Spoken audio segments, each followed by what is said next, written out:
voice for the people of Barbados. And thank you for your welcome, and I'm looking forward to working with all the senators here. Thank you.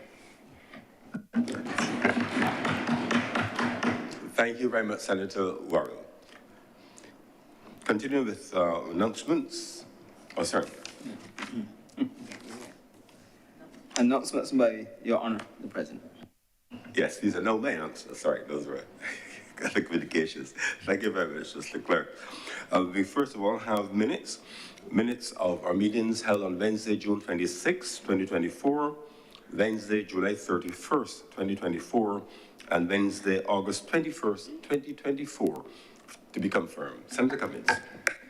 Thank you, Mr. President. I beg to move the confirmation of the following minutes, the minutes of our meetings held on Wednesday, the 26th of June, Wednesday, the 31st of July, and August, the 21st, all in 2024. The question is that the minutes of our meetings held on June 26th, July 31st, and August 21st, 2024 be confirmed. Will all honorable senators in favor please say aye? Aye. Those against please say no. Bidding the ayes have it, those minutes stand confirmed. By way of further announcements, I have in the excuses for absence from our meeting today from the Senator, the Most Honorable Dr. Walcott, Her Honor Senator Thompson, both of whom are away on national duty. Senator Mr. Maynard, who will be absent today, and Senator Crystal Drakes has indicated that she'll be late. Oh, and Senator Kevin Boyce will be absent today.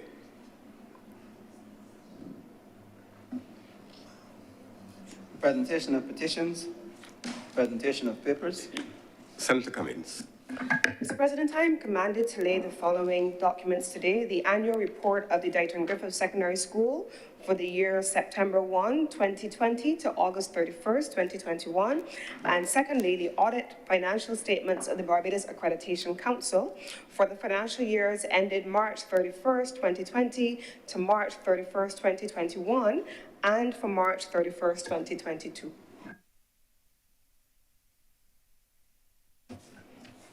Reports from select committees, questions to ministers, requests for leave to move the adjournment of the Senate on matters of urgent public importance, statements by ministers or parliamentary secretaries, personal explanations, motions relating to the business or sittings of the Senate, moved by minister.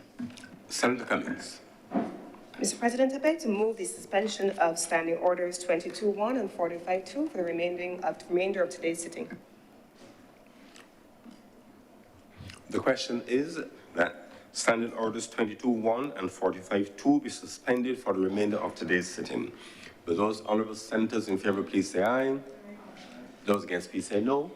Methinks the ayes have it. Standing Orders 22-1 and 45-2 are therefore suspended for the remainder of today's sitting. Introduction of bills. Senator Cummins. Mr. President, I want to join you in welcoming our newest member of the Senate, the Senator Mr. Andre Worrell. I do understand that you have been here before, and so I have every confidence that your tenure here will add to the rich and robust debate that takes place in this honorable chamber, and that it will comply with all of the regular expected parliamentary procedures that we have all become accustomed to. So welcome once again. Mr. President, today I stand, first of all, to beg the first reading of the Electricity Supply Bill 2024. The withdrawal. Yeah.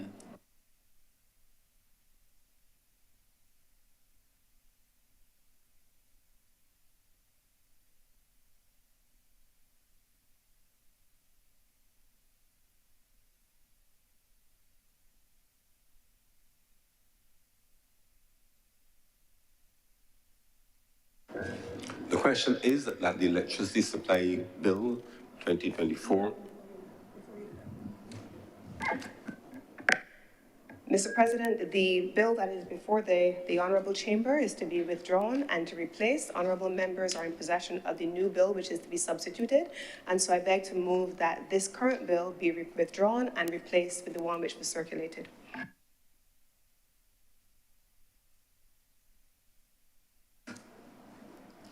The question is that the previously circulated draft of the electricity supply bill be withdrawn and replaced with a subsequently circulated bill. Those honourable senators in favour, please say aye. Aye. Those against, please say no. I think the ayes have it. The bill is accordingly withdrawn and so substituted. Senator Cummins. Mr. President, I rise today to introduce. First reading, please. First reading. Mr. President, I rise today to beg the first reading of the electricity supply bill as withdrawn and replaced. The question is that the electricity supply bill be read a first time. Will all honourable senators in favour please say aye? Aye. Those against please say no. I think the ayes have it. This bill is accordingly read a first time. Senator Cummins.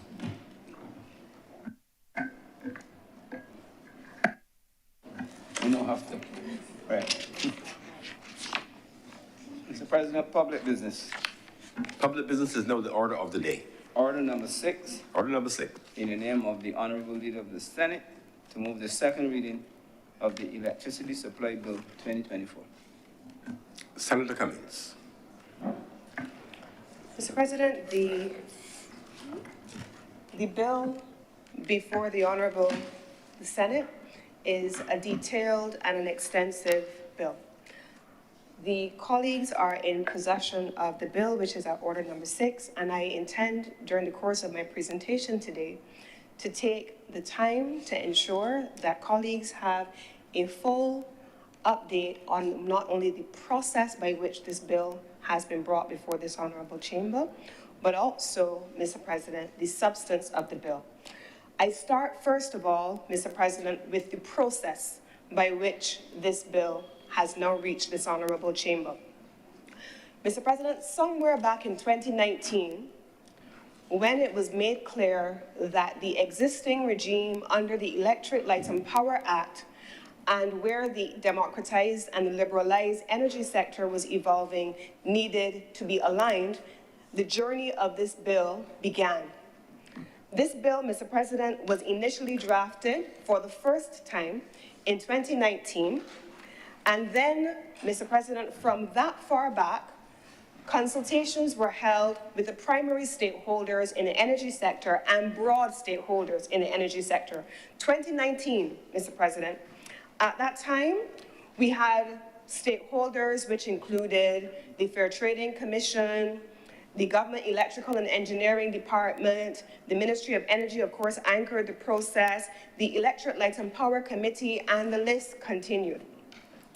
On the basis of those 2019 consultations which started, a bill itself then began to evolve by 2020. And in 2020 then, Mr. President, the draft bill was then submitted to the Chief Parliamentary Council, who, as we all know, is responsible for the legislative drafting of government's bills. In 2020 then, and by 2020, Mr. President, and with great detailed work undertaken, the legislative part of the drafting began. Mr. President, by 2022, in November, the bill then was being prepared for submission for the first time, starting in 2019, to the Cabinet of Barbados. Mr. President, I recall, I believe we were on the way to the late Sir Lloyd Standiford, his funeral. We were on our way to St. Peter Parish Church. And I recall, Mr. President, as the minister with responsibility for this bill, being on a call all the way from the pickup point where all of us assembled, all the way to St. Peter Parish Church, dressed for a funeral and with my pods in my ear, going through this bill in draft, line by line, section by section, until I arrived at the church. That was on the day of the funeral of the late Sir Lloyd Standiford. This is how long this goes back. That call, Mr. President, included persons, including the Chief Parliamentary Council, and several others. Once that bill was finalized coming out of that process, Mr. President, I had to leave that consultation with my pods in my ear because it was taking place online, and I went to the funeral while the consultation continued, line by line, section by section. The bill then went, Mr. President, to the Cabinet. The Cabinet then approved the bill, issued drafting instructions, issued instructions to the Chief Parliamentary Council then to take the bill and to ready it for public consultation. That was in November of 2022, Mr. President. That process continued, Mr. President. Once the bill came back to the ministry, the bill was put out for public consultation.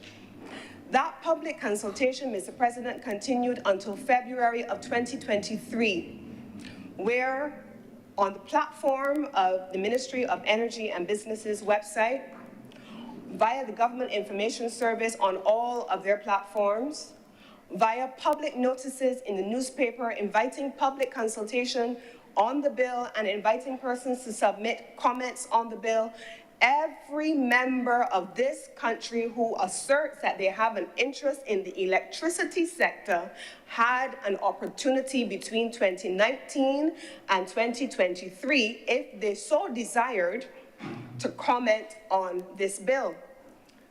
But that was at February 2023, Mr. President. We then, come February 2023, took all of the comments that we received from all of the stakeholders, Ms. Braffet on the Pike Corner bus, to the association, Mr. President, who has a vested interest in Barbados Renewable Energy Association. They all submitted comments. The Fair Trading Commission submitted comments. We then went through the arduous task, Mr. President, and I want to commend the officers of the Ministry of Energy, because drafting is no small thing. And drafting, when having a consultative process as wide as I have described, is definitely no small thing. So, Mr. President, the team at the Ministry of Energy, and we had a consultant who was hired to work with the ministry, then took all of the comments of all of those who had an interest in the energy sector and being consultative in the energy sector. They then codified all or collated all of those comments into a detailed matrix. That detailed matrix, Mr. President, led to us having a consultation in person at the Lloyd Erskine Sandiford Center, where the public and those persons who had submitted comments were invited to attend. They attended that meeting in their numbers, Mr. President. We used one of the large meeting rooms in LESC because the number of persons who confirmed their participation was so significant. And they came, Mr. President, and submitted their further views on the consolidated text. They had the opportunity, Mr. President, to interrogate submissions that had been made by other parties that they may or may not have agreed with. They had the opportunity to make further revisions to their additional submissions. They had the opportunity, Mr. President, to say, I agree here, but I would prefer something else to go there. It was an exhaustive process, Mr. President. When we were finished with that, Mr. President, come March of 2024, we were not satisfied still that we had made sure that everybody's views had been incorporated. This is a government of consultation, Mr. President, and this bill is perhaps one of the most recent representations of what consultation and engagement with the public looks like. Not just talked about, looks like, Mr. President. So what did we do? We then, Mr. President, between March and September, as recently as last week, not only did we send the draft revised bill back out to the same stakeholders and invite them to comment again, we then included our international partners, who this honorable chamber has heard me speak about on more than one occasion, to come to give their comments. These are people who have worked with the Rockefeller Fund on energy sectors all across the globe. They're not just local or even regional experts, they're international best practice experts. The Global Alliance for Energy, People and Planet, they had an opportunity to comment. The Renewable Energy Laboratory Project, RELP, which is the department of the National Regulatory Authority of the Energy Ministry, or what would be the equivalent of the Energy Ministry of the US government. We had the Regulatory Assistance Project coming on board as well. They then added to the local comments among all the stakeholders and gave their further views on where they thought Barbados should position itself given the size of our market and where the global energy industry was going. So we then had local and global expertise. But we didn't stop there, Mr. President. We also then engaged through the person who we brought on last, Sir David Simmons, and I want to commend him, who is the chairman of the Law Reform Commission. He then came on board, Mr. President, with this process. He took everything that I have just described and everything we collated, and he, with his vast experience in the law and in drafting and in managing legal sectors, took the opportunity to engage further with his colleagues across the region. He had the opportunity, Mr. President, to engage with his counterparts and his colleagues in Jamaica and in other jurisdictions. And he wrote several legal briefs for us on elements of the brief. I learned things like the Carltona principle that I did not know existed before from Sir David Simmons. He then took the opportunity, Mr. President, not just to write the legal briefs, but to meet with the technical teams and the legal consultants to go over the draft and to meet with the Chief Parliamentary Counsel, Mr. President. This was no fly-by-night development of any bill, and it most certainly has not been snuck here. Mr. President, when we were finished doing that, we took the opportunity thereafter, Mr. President, to have a further collation of the bill, further revisions of the bill under the very careful and skilled guidance of Sir David Simmons, who is not a lawyer of any kind of questionable repute, even slightly. His skill and his competence and his reputation are unquestionable. He is a luminary in every possible way, as I am being reminded. So he has not exalted himself. He has been exalted by others and recognized by others the world over. And we brought him in to ensure that we had his guidance along with all of the inputs that we have received from the partners. Mr. President, last week, as recently as Wednesday night last week, somewhere around 10:30 in the night, I was still in the office with my team, and we were going through the final revisions of this bill. The Fair Trading Commission, Mr. President, submitted comments as recently as 10:30 on Wednesday last week on the draft of the bill. The Barbados Renewable Energy Association and all of the stakeholders, I was very pleased also, Mr. President, that even at that hour of the night, persons from the GEED, Government Engineering Electrical Department, picked up the phone and answered clarifying questions on the operationalization of this bill. This was not brought here in any rush. It wasn't brought here without the broadest of consultations and with the most expert of opinions having the opportunity to weigh in, Mr. President. I have taken the time to go through the process to ensure that this honorable chamber and the public understands that this bill, starting in 2019, made public in 2020, open for consultation throughout 2022 and 2023, finalized in 2023, and then sent back out for further consultations, has not come here by accident. On the government's legislative calendar, I also want to make it clear that this bill was always on the government's legislative agenda for ministries for debate in September. And so the timeline that we worked with all these months was September of 2024. It was always meant to be done in this month, Mr. President. But it has been delayed, Mr. President, not by anything other than the fact that consultations, engagement, and input from our stakeholders matter. And so even on Wednesday, with the eve of the submission of this bill to Cabinet on the Thursday, we were still open to receiving inputs. And Mr. President, here's what is also true. The Barbados Renewable Energy Association, representing large, small, individual entities, they wanted to have the opportunity still to look at the bill. We sent the bill to them. We proactively sent the bill to them. They were not able to comment in any great detail in time. But you know what we said to them, Mr. President?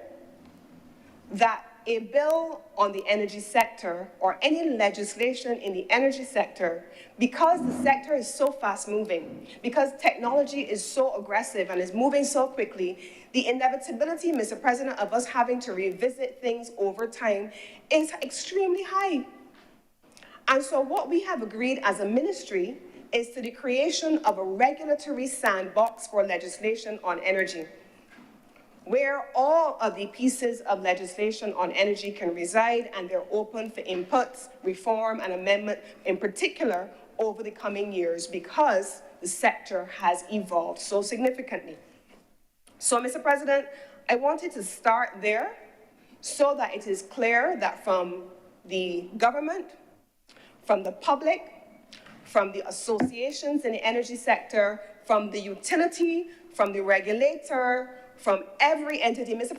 President, we even had, I want to list some of the entities that have commented on this draft bill, Mr. President.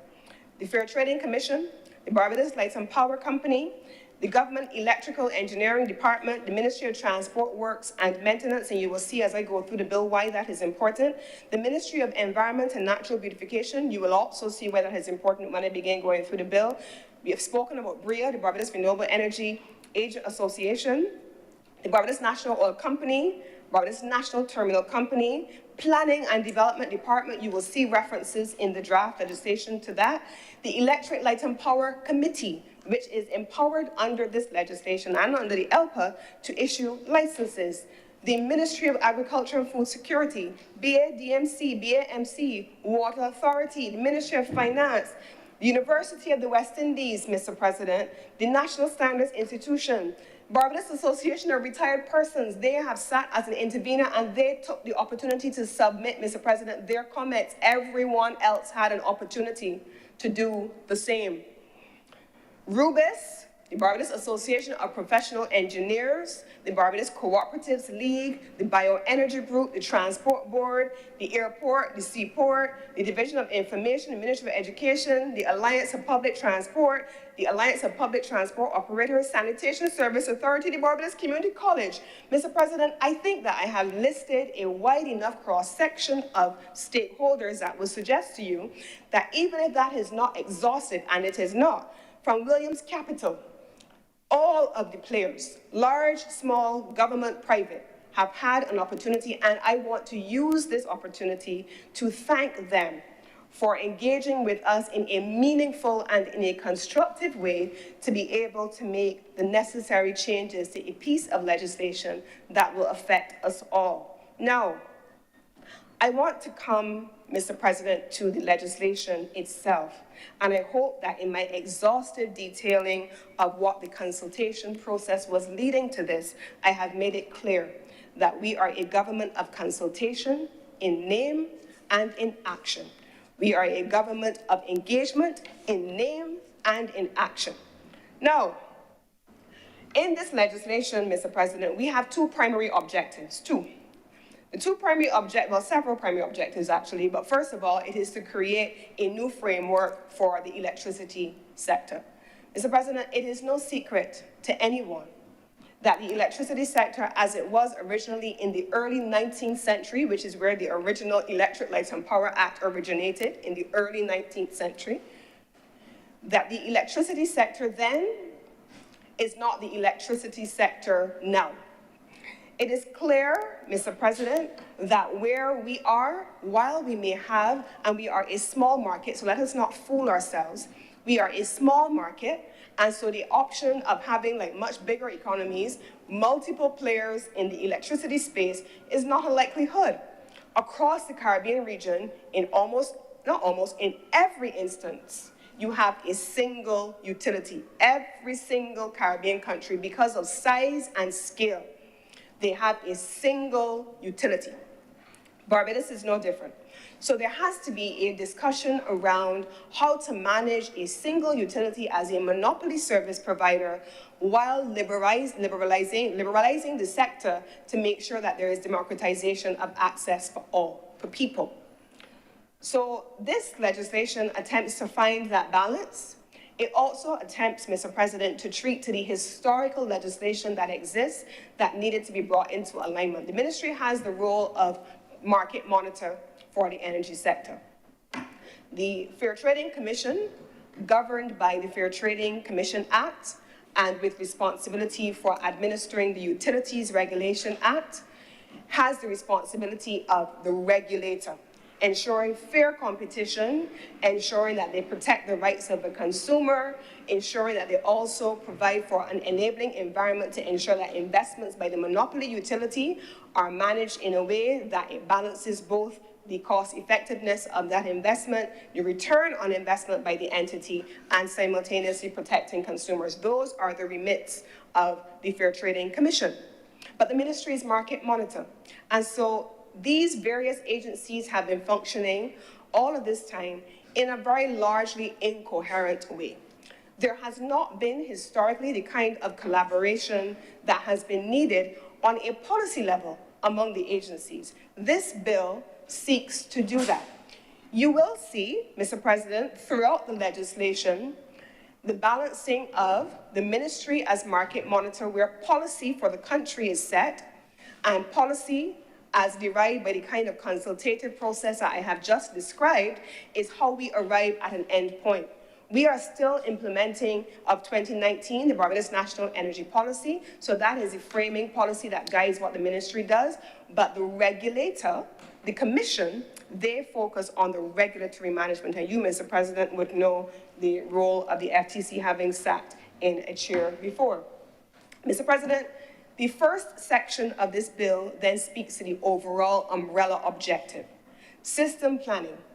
This did not exist in the original Electric Light and Power Act.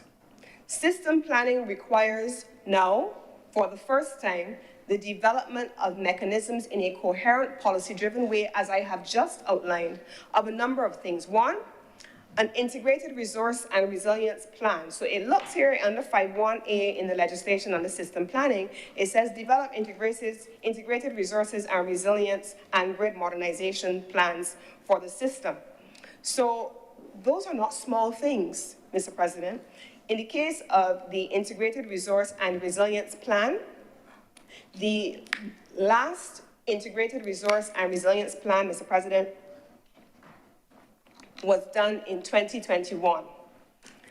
The one before that was done in 2019. This is what I'm talking about when I say that transformation happens quickly in the energy sector, and so you will continuously have to have that regulatory sandbox where you are continuously updating. The most recent Integrated Resource and Resilience Plan, Mr. President, is a 2024 instrument. It is currently now, Mr. President, in between the time that we launched it in August 2023 and completed it in early 2024 with the consultants, Mott MacDonald, who had been brought in to do this process and have done it several times before, things had changed. And so we, rather than publish a document that potentially could have been dated, went back to make further amendments, and we are now awaiting the 2024 edition of the Integrated Resource and Resilience Plan. Today is the 27th of September, Mr. President, and as at the 25th of September, the most recent grid modernization plan went out for public consultation. Again, public consultation. The grid modernization plan, which is a requirement of the utility, was drafted, completed, shared with the ministry, but before being shared with the ministry, it had to go to GEED. Once it came back from GEED, the ministry weighed in, but then it had to go to the regulator, as most things do, and it went to the Fair Trading Commission. The Fair Trading Commission, which has the role of the public interlocutor, where the public consultation is legally required, the public consultation then started, and for a period of 3 weeks, Mr. President, the Fair Trading Commission opened the grid code to public consultation and submissions. That deadline ended on the 25th of September, and now the technical team at the Fair Trading Commission will take those comments on board, and then the final grid code will evolve as a result of that process.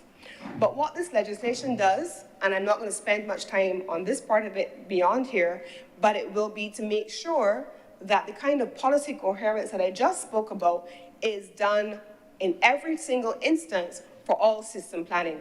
So what the legislation introduces in this section, Mr. President, is that these things must be developed in consultation with the Commission, which is the Fair Trading Commission, the Chief Electrical Officer, which is the GEED, the System Operator, and the Ministry. So it broadens the scope and makes sure in the legislation that all agencies are in tandem and working towards the same thing, Mr. President. Equally, it requires consultation with those same entities that I spoke about on any matter concerning the electricity sector and on matters concerning the system. It also speaks about system forecasting as directed by the minister. Now, this is an important part of the conversation, Mr. President. We come to work every day. We don't sit on the outside of the system, we sit on the inside of the system. So some of these things we're not guessing at. And sometimes there are persons who think that because they sit on the outside or they may have a couple of conversations that they become the experts on the process. Mr. President, the system planning that we're talking about here, the Ministry of Energy did not and has not for its history had an electricity planning unit. It has not. The Ministry of Public Service has approved the creation of an electricity planning unit, and recruitment is underway now to populate that division. That division internal to the Ministry of Energy is to support exactly what we have here, system planning. It is meant to work in tandem, Mr. President, with an expanded role of the Fair Trading Commission, which is in the process as we speak of recruiting, with support from one of our development partners, a grid modeler, because they, together with the ministry and together with the utility, are working on the process of ensuring that they can implement the provisions of Section 5 of this legislation for system planning. Now, the utility has been extraordinarily cooperative in providing information as requested. Every Friday, I did not have the meeting this morning because I was here, but also because I was in another meeting. Every single Friday, we have, I guess I could call it system planning meetings, but we're specifically dealing with one issue, and we meet every single Friday. And in those meetings, Mr. President, every week, we have the entire Ministry Energy Core team, the leadership of the ministry. I chair the meeting as well. We have our international partners, we have the Fair Trading Commission, and we have the utility. We have a data room. We have non-disclosure agreements which have been signed. And in the data room, the utility shares all of the information required by the ministry to engage in system planning, and they have shared all of the information required by the Fair Trading Commission. That is not public information. That is subject to non-disclosure information. They probably will not share that by anybody who just picks up the phone and calls them and asks them. But there is a data room governed by a non-disclosure agreement which exists. And so every piece of information is in there for the purpose of implementing system planning. Then, Mr. President, this is important, the introduction of microgrids. This was not there in the original legislation, but it is critical. It is part of the liberalization of the sector. And so the idea, Mr. President, of including smart grid infrastructure, as my colleague, Dr. Chantel Monroe-Knight would know, smart grid infrastructure for electricity is almost the equivalent as we have done it, and we've seen it done in the past for water.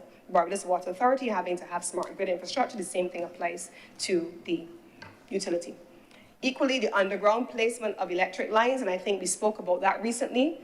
The notion, Mr. President, that a Prime Minister who addressed the United Nations this morning and in her address spoke about issues relating to resilience, who addressed the Rockefeller Foundation yesterday with the President Raj and had conversations around what countries like ours need, who launched yesterday version 3.0 of the Bridgetown Initiative, Mr. President, and has been talking therefore about resilience.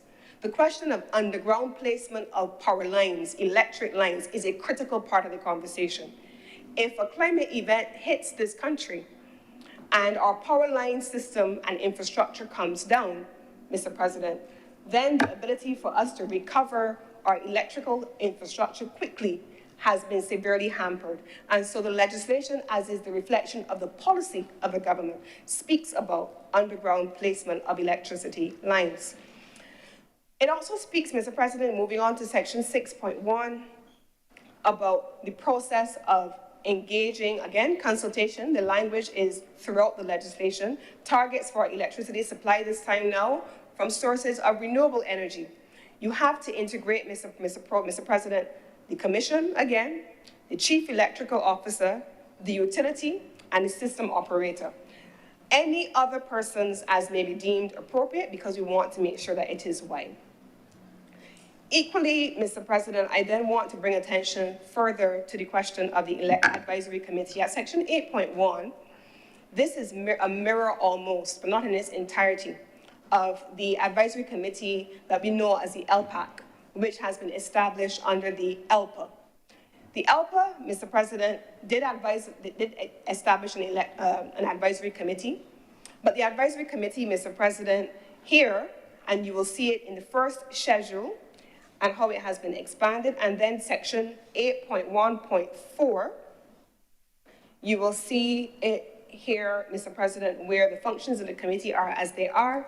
But then if you were to go to the first schedule, we have integrated that not just the role of the committee to focus on advising the minister on matters especially relating to licenses, but to ensure that, one, the committee is populated by experts in their disciplines who understand the energy sector specifically, but then secondly, Mr. President, that the committee has the opportunity in its own right, before advising the minister, whoever that minister is, to consult with anybody who it deems to be an expert in a given area. This is captured in the first schedule relating to section 8 of the legislation. So the idea here, Mr. President, is that yes, we know people sit on boards, people sit on committees, and they may counsel themselves a lot of times because they're experts. But we wanted to make sure that sometimes, especially where technology is fast evolving, Mr. President, when the 2021 Integrated Resource Resilience Plan was done, they had no hydrogen projects in there, Mr. President, not one. In 2019, it wasn't even a thought. But in 2023, we have one. And so the 2023-2024 Integrated Resource Resilience Plan, by definition, looks different to the one that was just 2 years before. So the notion, Mr. President, that a committee can remain static and not consult on issues that are in the expertise of persons who may have come into the space subsequent to their appointment is a notion that we do not subscribe to. And we have made way for experts in specific disciplines, whoever they may be, to be able to engage either proactively or reactively with the ELPA committee. That has been a new innovation that we have put here, Mr. President. Restrictions on certain electricity services without licenses. But Mr. President, this is not, I don't think, magic. You can't go and set up electricity without a license easily. Electricity is not water. Electricity burns. Electricity is a safety concern. It has specific considerations that require it to be managed using certain standards. And so Section 9 speaks about what those standards are, and it requires those persons to have licensable activities covered there. The process of applying for a license is detailed at Section 10. The issuance of a license in the same way is also captured there, and you will see mention, and it will come up a little later, under the Planning and Development Act. You will see the section of the legislation that also speaks about planning and development. But then, Mr. President, one of the things that is particularly new is in Section 12 and onward. Sometimes you will not always agree with the decisions that have been made by the technical officials, and one of the submissions that was made by one of the parties, I believe it was the legal counsels, they advised that it was important to incorporate the right to be heard. So that before you make a decision, there's one thing to have the right of appealing the decision, as was there in the original legislation, but before you get to appellate action, there has to be the right to be heard. And we included the right to be heard throughout the legislation. First, the right to be heard, outlined the process of appealing if you were uncomfortable with the decision, incorporated the ability to make the changes as required, and then once the changes were made, then the decision could be stayed and it would not have to be taken. And that has been covered, Mr. President, in all of these elements. Mr. President, at section 13, that is an important section. It speaks about local content. This is perhaps one of the most important elements of the legislation that is before us and is important to all of us. Mr. President, the section is decidedly broad, and I wanted to spend a moment on this. When we consulted with stakeholders and partners, there were a number of very prescriptive recommendations that were being made. Some people wanted to have a minimum threshold for investment. Some people wanted to have a guaranteed percentage of investment made available. And the decision there was, but local participation can come in multiple different ways. And we wanted to be able to replicate that properly. And so, Mr. President, we then drew on a body of work that the Commonwealth Secretariat did for us, and we want to express our appreciation to the Commonwealth Secretariat. They created a local content policy that helped to frame what we intend to put here. And so they introduced, Mr. President, as is seen in section 13, the reference to a local content plan. Your project may look different to Ms. Jones from St. Lucie. Ms. Jones' project from St. Lucie may look different to Ms. Barrow project from St. Philip. And so we wanted to make sure that everybody had an opportunity to frame their project within the confines of the specifics of their project to have the same outcome. So the work being done by the Commonwealth Secretariat, that was done by the Commonwealth Secretariat for us, will therefore be captured in the regulations that will be appended to this bill upon proclamation. Those regulations, Mr. President, will include the local content plan, which will cover a couple of things. The inclusion of the local content plans, Mr. President, will include measures that the Commonwealth has shared in their policy paper, such as the following. Individuals shall be given consideration in matters of employment and training and the provision of goods and service in the energy industry value chain. The minister may require that as a condition to receive training pursuant to the legislation, in an individual, Barbadian individual, who is an employee of the government or any of its agencies be bonded to the state for a specific time. Barbadian companies shall be given consideration in the award of licenses, the supply of equipment, goods and services, and all other projects for which tenders and contracts are awarded in the energy industry value chain. But Mr. President, let us also be clear. We are not the innovators of the technology. We're not the manufacturers of the technology. A lot of these things may sound good. Let's buy it local. And in some instances, Mr. President, you may have to partner with a local entity, but you can't buy it in its entirety local. Where would I buy hydrogen? Locally. It doesn't exist. But you have local partners who have become investors in a hydrogen project, and collectively, with an international partner, they are able to launch a project. This is not an academic exercise. This is how it has actually been playing out in the market. Solar panels, Mr. President, are not produced in Barbados, but why should we not be producing solar panels in Barbados? And so there has been a discussion around not necessarily producing solar panels in Barbados, because you want to make sure that there's still economies of scale, but assembling solar panels in Barbados, which would then focus not just on Barbados's consumption requirements, but the regional consumption requirements. We also have, Mr. President, mechanisms like joint venture arrangements within a Barbadian company where you have percentage ownership of the company, and so on and so on and so on. So all of these are the kinds of elements that we expect to see incorporated, Mr. President, in Section 13 and the preparation of a local content plan, which is now a requirement under this legislation. The same principles of natural justice that I spoke about under the renewal of the license are all captured all the way through Section 14 through 16, suspension of a license, and so on. And it also requires you, Mr. President, which is an interesting one, at 17, for you to notify the market monitor of changes where the licensee is transferred. Now, this is drawn, Mr. President, from the Companies Act of Barbados.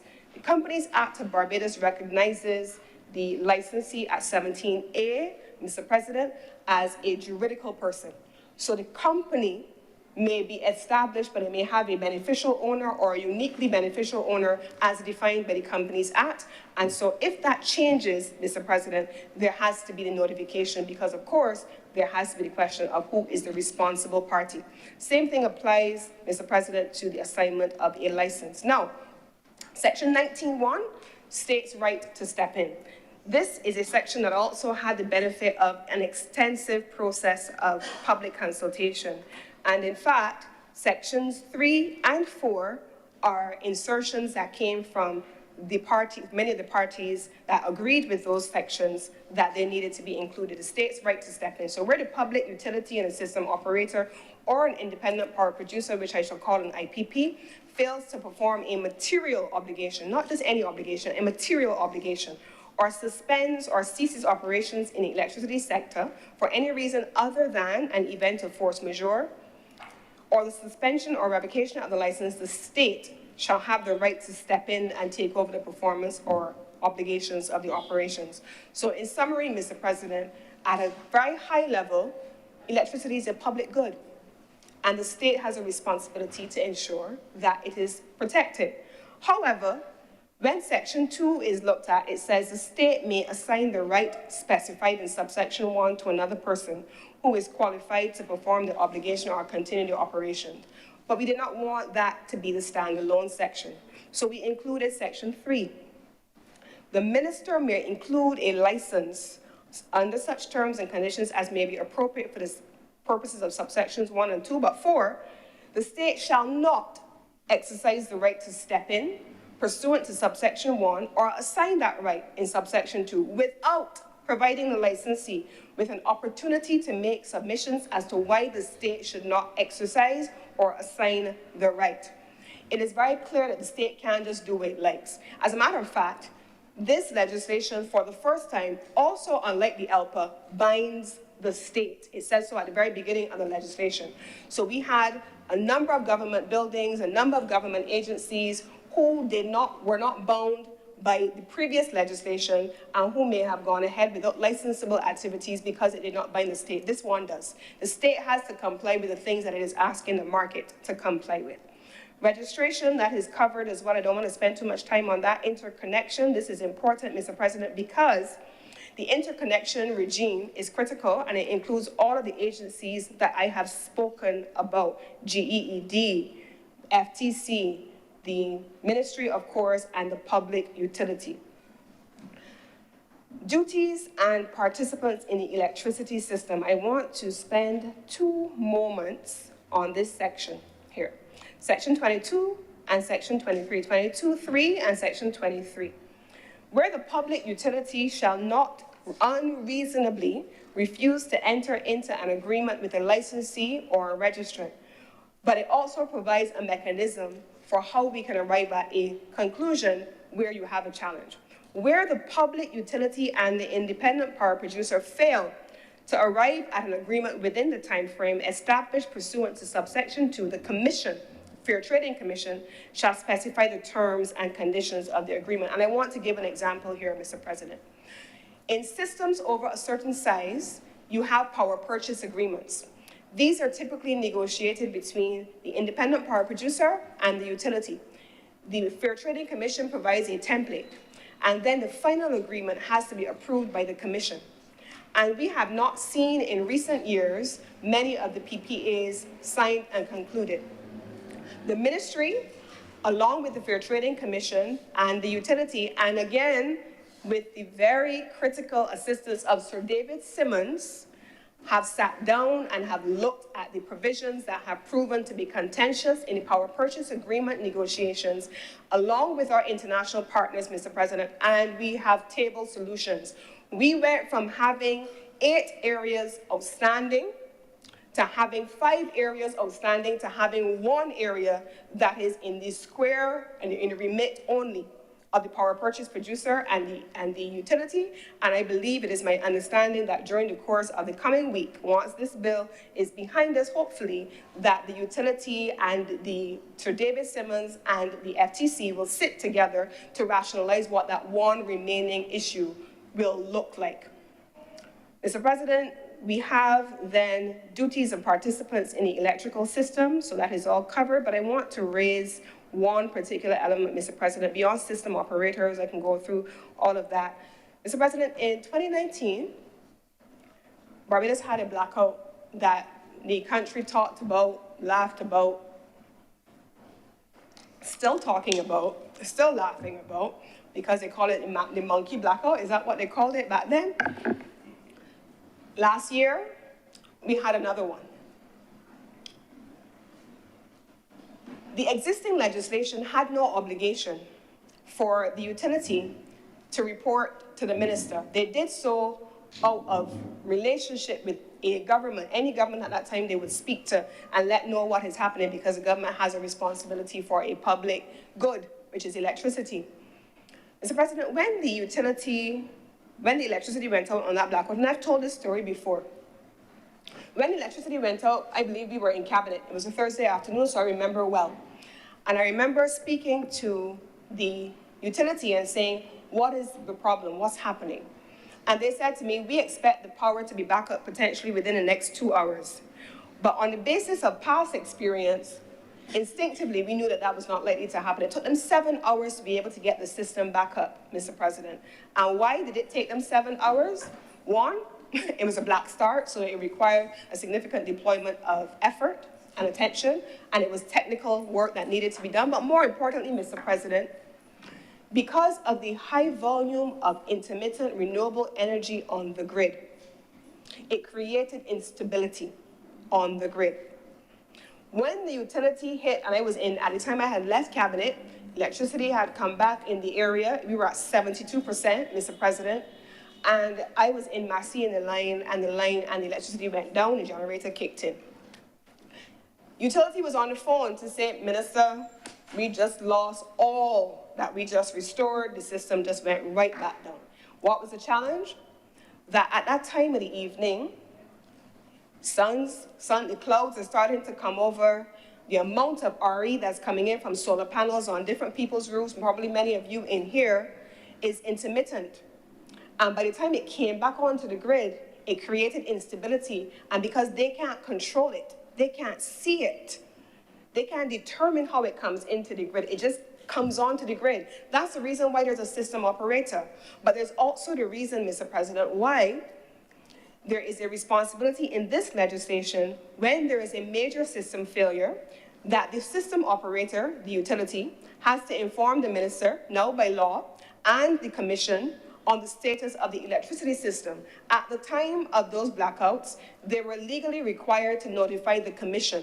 There was no requirement to notify the ministry as the market monitor. This has now been inserted in the legislation. But Mr. President, it also says a couple of critical important things at section 3 of that section. The system operator shall conduct an investigation into the causes of a major system failure, utilizing an appropriate root cause analysis technique. This was in language inserted by actually the commission itself.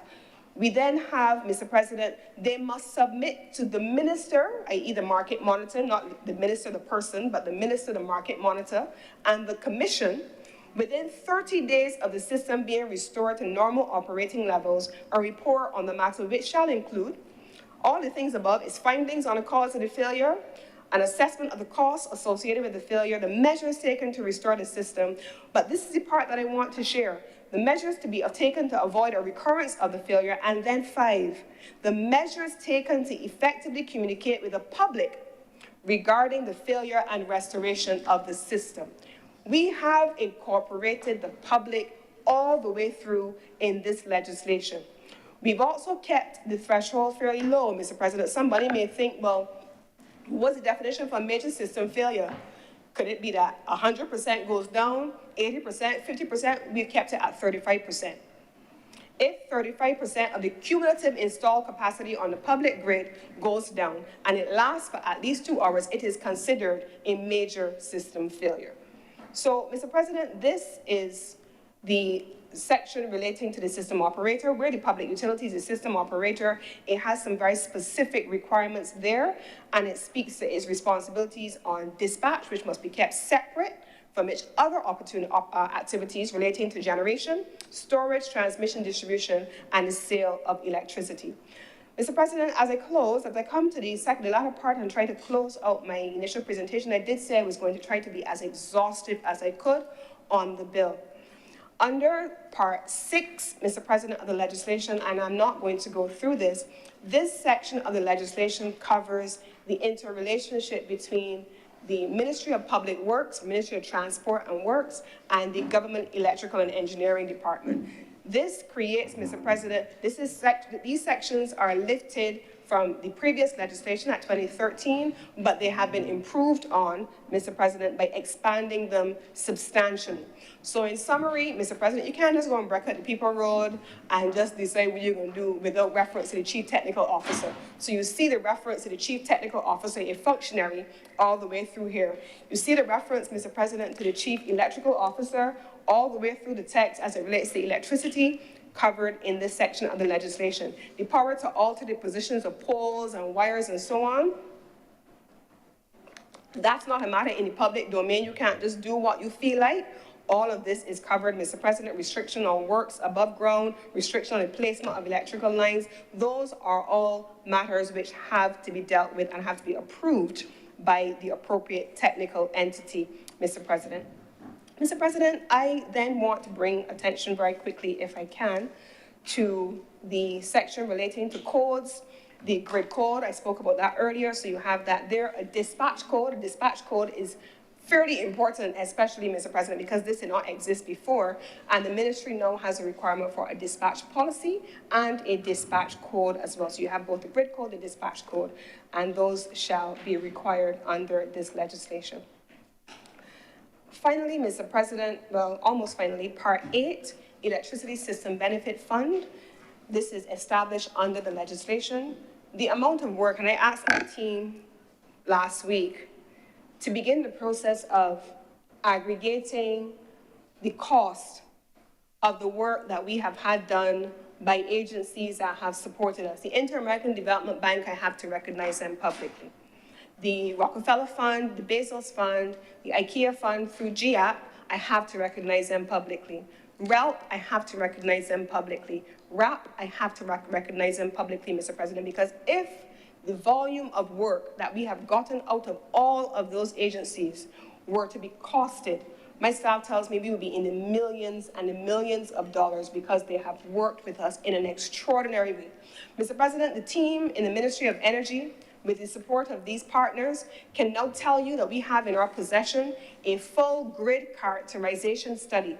We have mapped the entire country, Mr. President. We can tell you where the clusters of solar exist, where the clusters on transmission lines, on distribution lines, where storage needs to be deployed, for what purpose. That work has been done with the support of these partners and through the exchange of ready information under non-disclosure agreement from the utility. They're not things that you can just necessarily, there are people, last week or so, someone came and they said, oh, we want to do a project in Barbados, and we went to the utility and they were asking the utility some questions, and what they got from the utility they were not satisfied with. I said, but you're not under non-disclosure agreement. Why would they share their proprietary information with someone who's just walking off the road? It don't work so. So they didn't. But I can tell you that the Ministry of Energy, with the non-disclosure agreements in place and with all of the international partners and all the development partners, has been able to have full access to the information relating to the grid and relating to our energy system overall. And in so doing, system planning has taken place at a level that has been expansive. I also want to express my support, Mr. President, my appreciation for the Fair Trading Commission, in whose affairs we do not interfere, because they are quasi-judicial bodies, so you will never hear me from here or any other pulpit speaking about matters under the remit of the Fair Trading Commission. That's not for me as a minister to do. But what I can say to you, Mr. President, is that on matters relating to policy, the Fair Trading Commission, on all of the things that I have just described, has sat at every single table, on every single meeting, with every single partner, each and every single time. And they don't have a large team, but they have come to the table in the interest of policy coherence. The decommissioning fund I mentioned earlier, Mr. President, when I spoke about the Ministry of Environment and environmental protection. This decommissioning and the decommissioning fund is related to the importance of the circular economy and protecting the environment and ensuring that when you reach the end of life, and the electrical, I'm going to tie this into the electrical inspectors which are in the legislation, when you reach the end of life of your system. Mr. President, yesterday on the back page of the newspaper, we saw someone lamenting people dumping indiscriminately in our gullies. The idea here, Mr. President, is that we don't want to see energy installations, energy infrastructure finding their way in places that they don't belong. And so investors have to incorporate in their financial modeling what is necessary for them when their infrastructure reaches the end of their life cycle, where they will go, where they will put them, and how they will dispose of them, or how they will repurpose them. That is the requirement for a decommissioning fund, because you're meant to have the financing planned for so you can execute it, and then you are required to submit a decommissioning plan as well.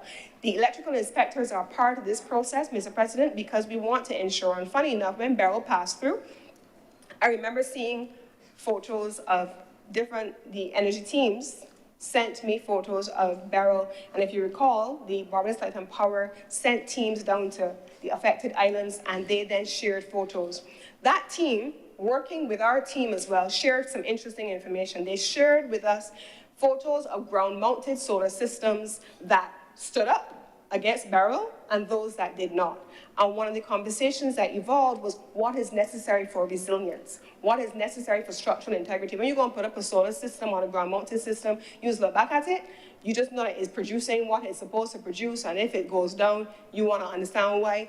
But the requirement for us to maintain installations at a certain standard is introduced in this legislation, one, and it is meant to be enforced in this legislation through the appointment of electrical inspectors who are responsible now for the first time for going out there and seeing and reviewing where installations are for renewable energy and ensuring that they are compliant with standards that are to be developed.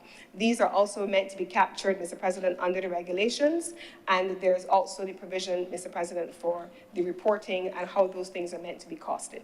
Finally, Mr. President, Part 11, the Electricity Appeals Tribunal, I've spoken about that before, the opportunity for us to have appellate mechanisms included. If you appeal to the tribunal and you're still not happy, then you have the recourse of appealing to the High Court.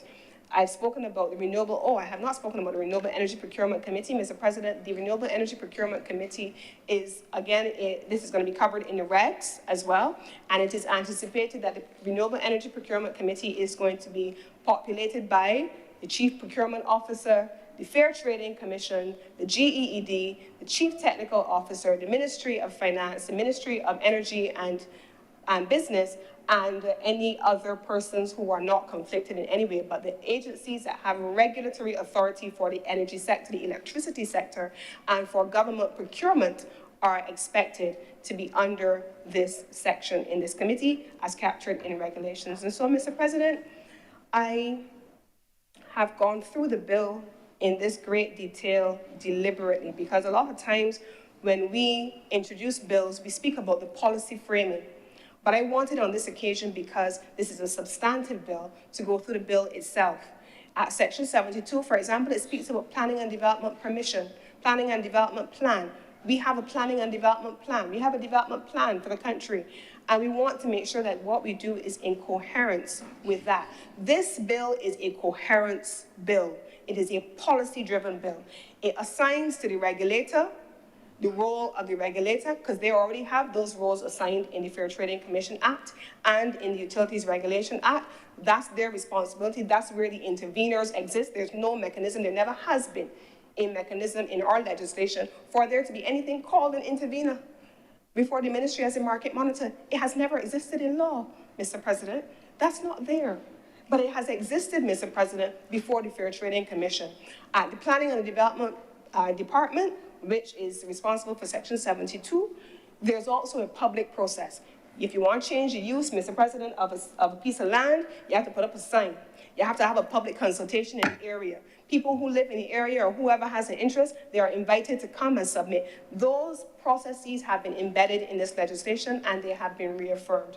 There has been no attempt, either in spirit or in action, to remove the process of public consultation even slightly. They remain vested in law, Mr. President. And so the opportunity will come, I am sure, for me to speak about matters relating to policy. When I close up this bill, I have chosen to use my time to go over the bill itself and to make it clear. There are a range of things happening in the energy sector. There are on the policy side. This bill is not meant to be a catch-all for everything on the policy side. The policies will be spoken about at such time as may be appropriate and in a different context, but this bill speaks about regulatory management as it relates to the role of the market monitor and how the market monitor interfaces with the public, how it interfaces with the other agencies that have legal authority over the electricity sector, and then how these things then empower Barbadians as the new independent producers to come into the space and have access to what has been a lucrative and potentially transformational sector that is the sector of our future, Mr. President. And with these few words, I beg to move that this bill now be read a second time.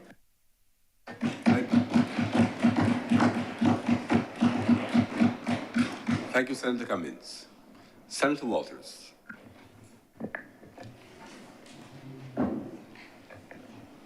Good morning, Mr. President. Good morning to my fellow senators.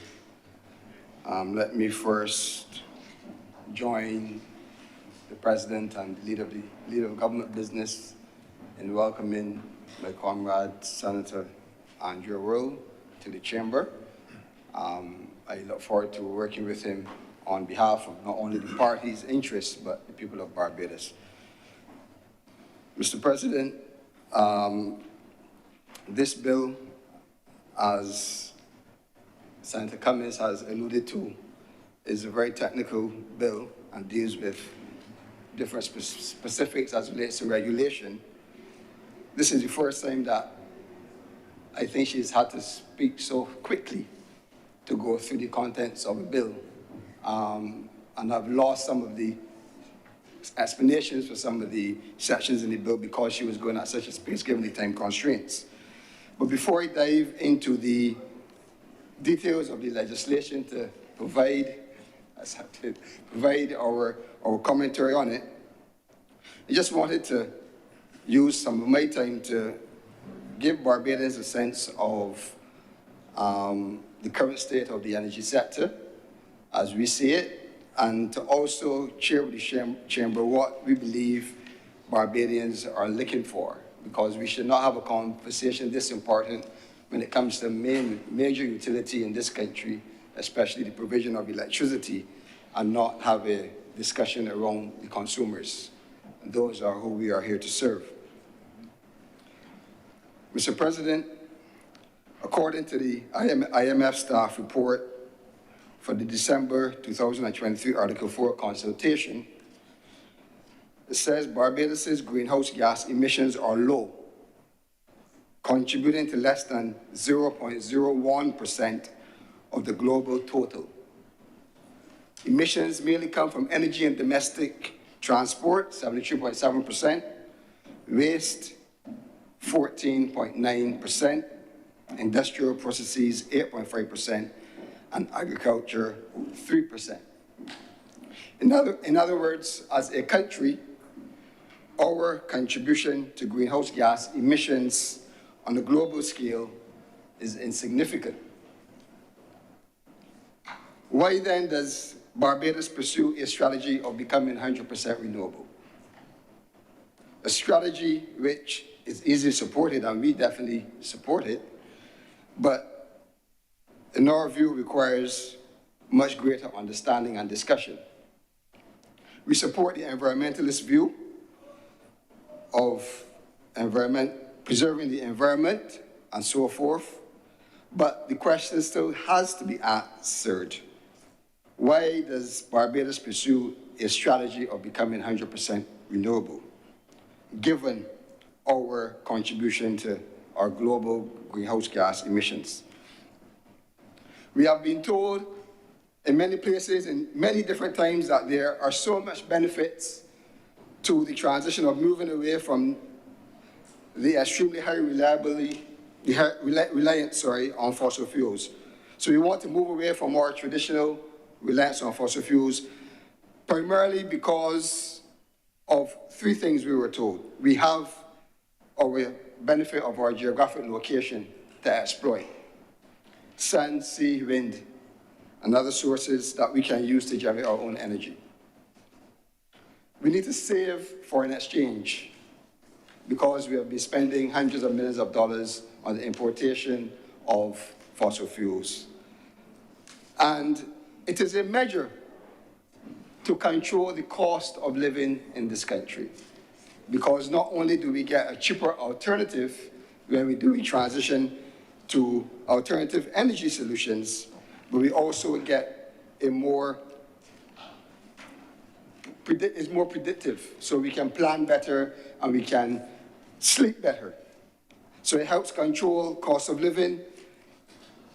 It's a measure to save foreign exchange, and we have the geographic location to exploit the move to transition. This is what we've been told over the time by different persons in different places, and I think generally, Barbados understands this. So it is an easy sell to the consumers of the country. In my view, it's an easy sell. You get more affordable utility bills at home, you get more affordable transportation, and you get more affordable and predictable operating costs for business, all types of business, whether a small business, whether a large business. It is no doubt that there's been an ongoing discussion about the high energy cost that Barbados has when compared to our global partners as well. This has been an ongoing discussion, and it has been across governments, so it's not isolated to the last 6 years, definitely not. But we have seen on more than one occasion that we have ranked within the top 10 of the highest gas prices in the world. I think in 2022 we are at number 5. I think we made top 10 in the higher electricity cost in the world as well at some point. So there is clear justification why we would want to move away from the fossil fuels, because we import the fossil fuels, we import the cost. We have to go where the markets are going.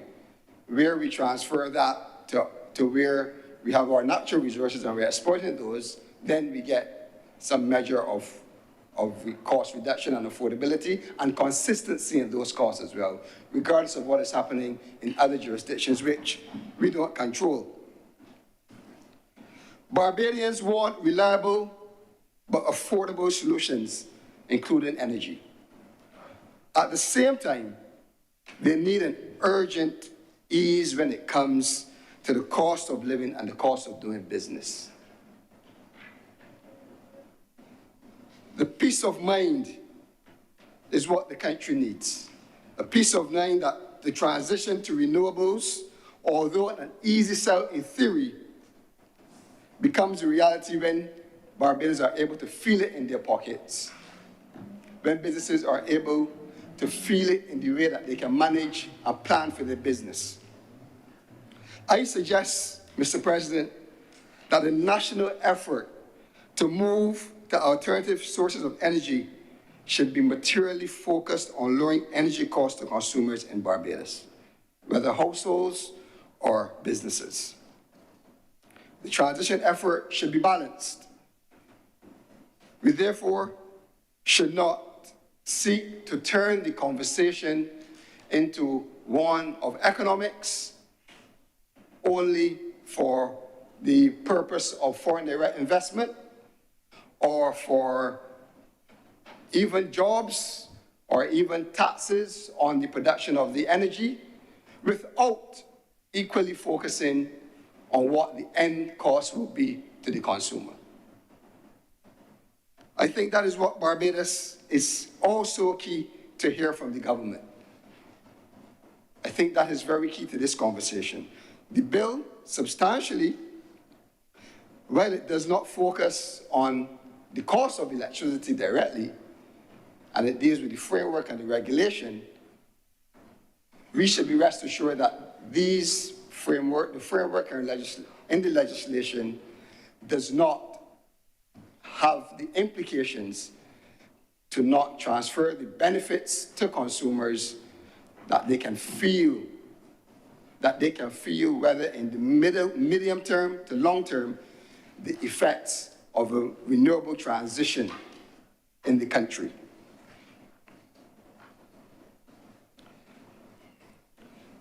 I agree that the investors who invest, because it will cost money to invest, it will cost business partners to invest. We need the investment. We need persons to go out there and take the risk. It is not that much. I don't think we can use the word risk as much as we would use it in a normal business sense, because it is almost sometimes that you are guaranteed a return on your investment. But there are risks, but we understand that investors should have their fair rate of return, but consumers must also have their fair rate of return as well. The disposable incomes of households in the country has been eroded over the last 5 years, between 2017 and 2022. I think the purchasing power of Barbadians have reduced by about 9%. And that information has been taken from calculation from the Central Bank report, annual report of 2022. So I'm not just saying it to pinch at people's emotions. We are feeling it. Barbadians are feeling it. And I think it is important then that legislators strike a balance and policymakers strike a balance between what an investor is expected to obtain from his investment, whether there's a local investor, whether there's a person that simply has a solution on his rooftops that is contributing to this good. A balance between the investor and a balance between the consumer, the households, and the small businesses and the businesses that operate in this country. They must be able to feel it, and the transition cannot be done at a detriment to the persons who must pay the bills. So while the bill does not address fundamentally the financial issues, as Senator Cummings alluded to, it focuses on the structure and organization of the industry.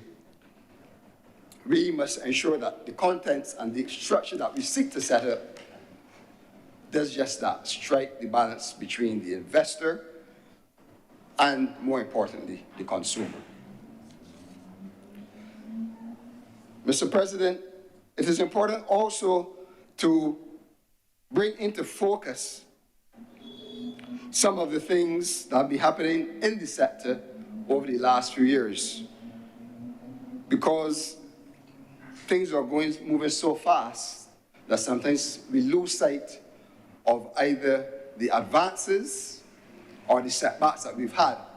And I think that this provides an opportunity for us to look at the sector, especially over the last few years since this government took office. In coming to office, the government of Barbados pursued the agenda to 100% renewable by 2030. We have a Barbados National Energy Policy, which was referred to on multiple occasions for 2019 to 2030, that supports that vision. We were also told that this transition will bring the relief to the consumer. And we also had more things from government officials, sir, that promoted the agenda from an economic perspective. And we've heard phrases like spurring economic growth. A minister also made reference to renewable technologies as investment pathways. And that was, in coming to office, that is some of the conversation and dialogue that the government had with the public. It identified the transport sector as key to the transition. And I'll quote an official, if he can, who said the transport sector is particularly integral to the transition and will be dragged kicking and screaming if necessary into the revolution. Well, the public has felt the effects, and we have been dragged and kicked through the transition because we, for sure, have to endure the doubling, almost doubling of transportation costs to the average person who needs to use public transportation. Bus fares has gone up by almost doubled. I think around 75% or 80%. We have to now pay a fuel tax, which is asking consumers to pay, in some cases, almost 3 times as much as they would have previously paid in a road tax. So the transport sector, the people in this country are being kicked and dragged by the government today with prices at the pump. Prices at the pump not moving for over a year, 390 days to be exact. This is the condition that the people are faced with. This is the state of the energy sector as the average person sees it. And although we have asked the question on behalf of the people of why there have been no fluctuation in the fuel prices at the pump, given the change in global price of oil on the international market, we have had no response from the government. I don't know if the government believes that they are responding to the Democratic Labour Party, but they are really responding to the people of Barbados who have to pay the exorbitant prices at the pump, given the going away from the custom of being able to achieve some savings when the prices dip internationally. Because when the prices go up, we are asked to bear the cost. So when the prices come down, it is only fair that consumers expect that the prices come down. I have seen in the media recently also that a minister in government has reported that the government will now examine if they will continue the VAT regime on the electricity bills.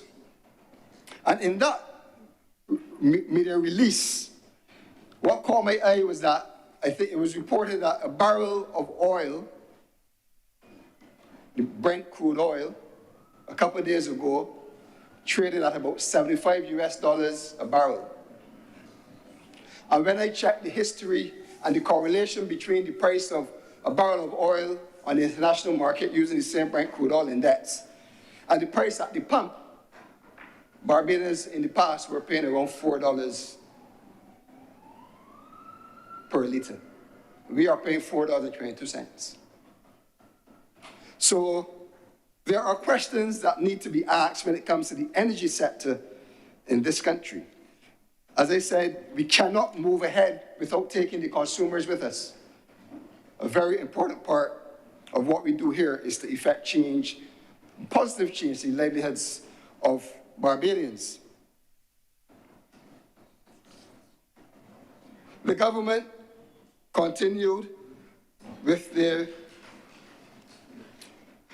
energy transition, and they got going with the public sector smart energy program, which research says $56 million was invested into the program to retrofit government buildings to bring renewable and efficiency technologies, public lights, and energy efficiency technologies to public lighting, etc., as well as to encourage studies on renewable energies and institutional strengthening and public awareness. The government moved swiftly to announce to Barbados that the renewable energy sector, the energy sector, was open for business. Homeowners were told to get involved in the renewable thrust, in the energy revolution, as they term it. Put PV systems on your rooftops, sell back to the grid, earn a return, contribute to national grid, and still have a low return as an investment option. Comparisons were made to how much return you get from a savings account at the bank, to how much you would earn in getting involved in this sector. Entrepreneurs and investors were told to get involved. Use your existing properties to put PV systems in, sell to the grid, earn a return. Buy and lease land is what persons did. Bought land, they leased land, some even prime agricultural land, and invested in solar farms to earn a return as well as to contribute to the national good.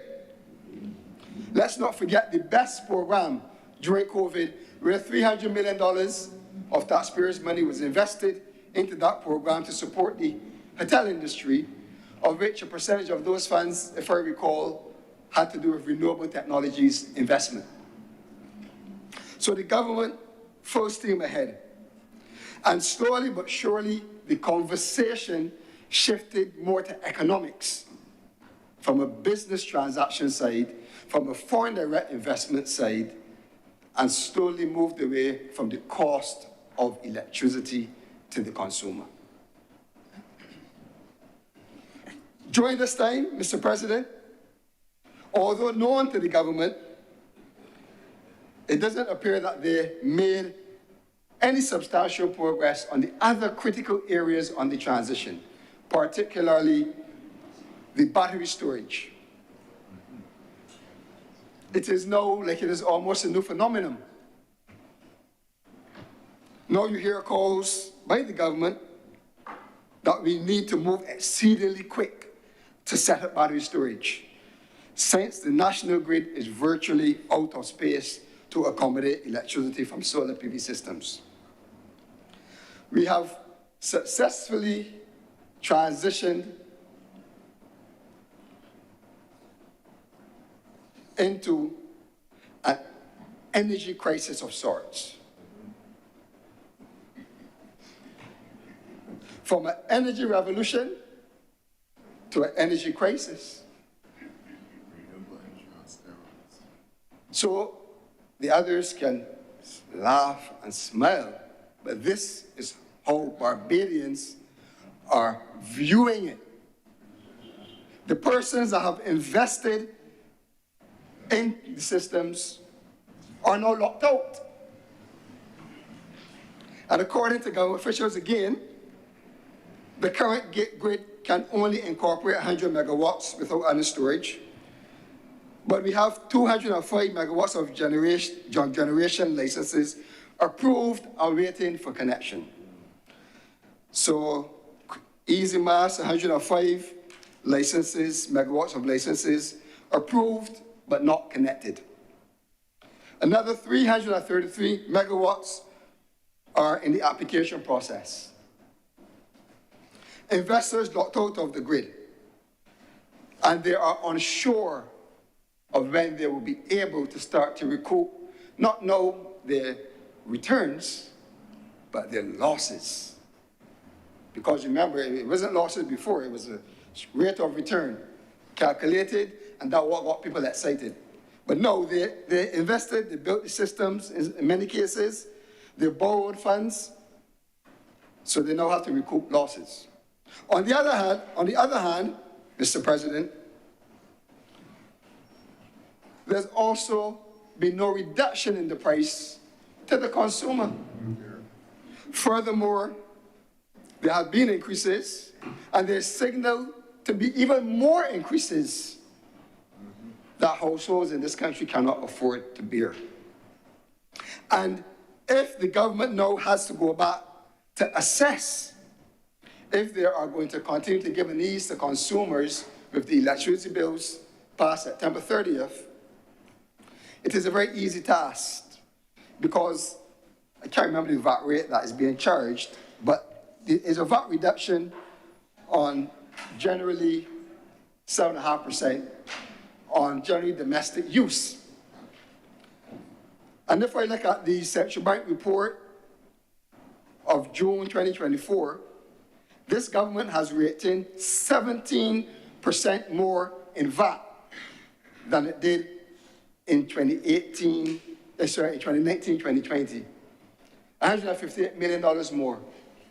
They can afford not only to continue to give these, but to reassess what the true rate of electricity, what the true VAT rate that should be charged to consumers in Barbados as it relates to electricity.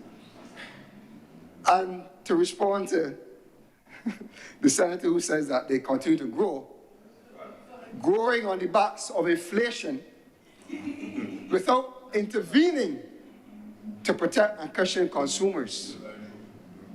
That is what we see. Because the spending power, we also see the spending power of our citizens being eroded.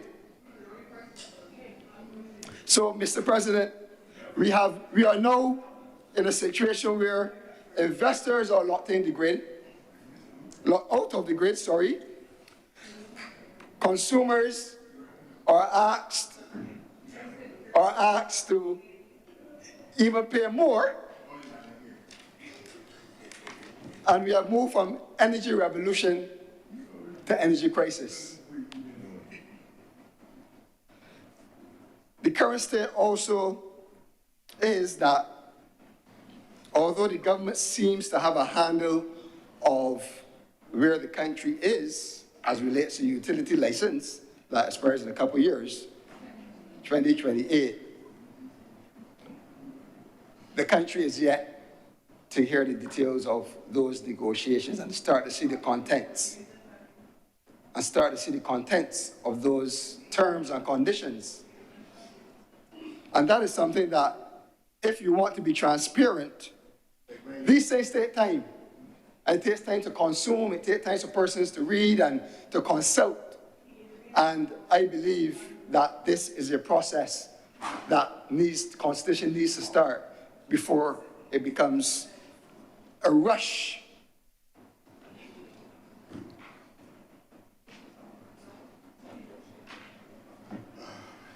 But what is kind of a question that I have, and it's a serious question I think an average person will have.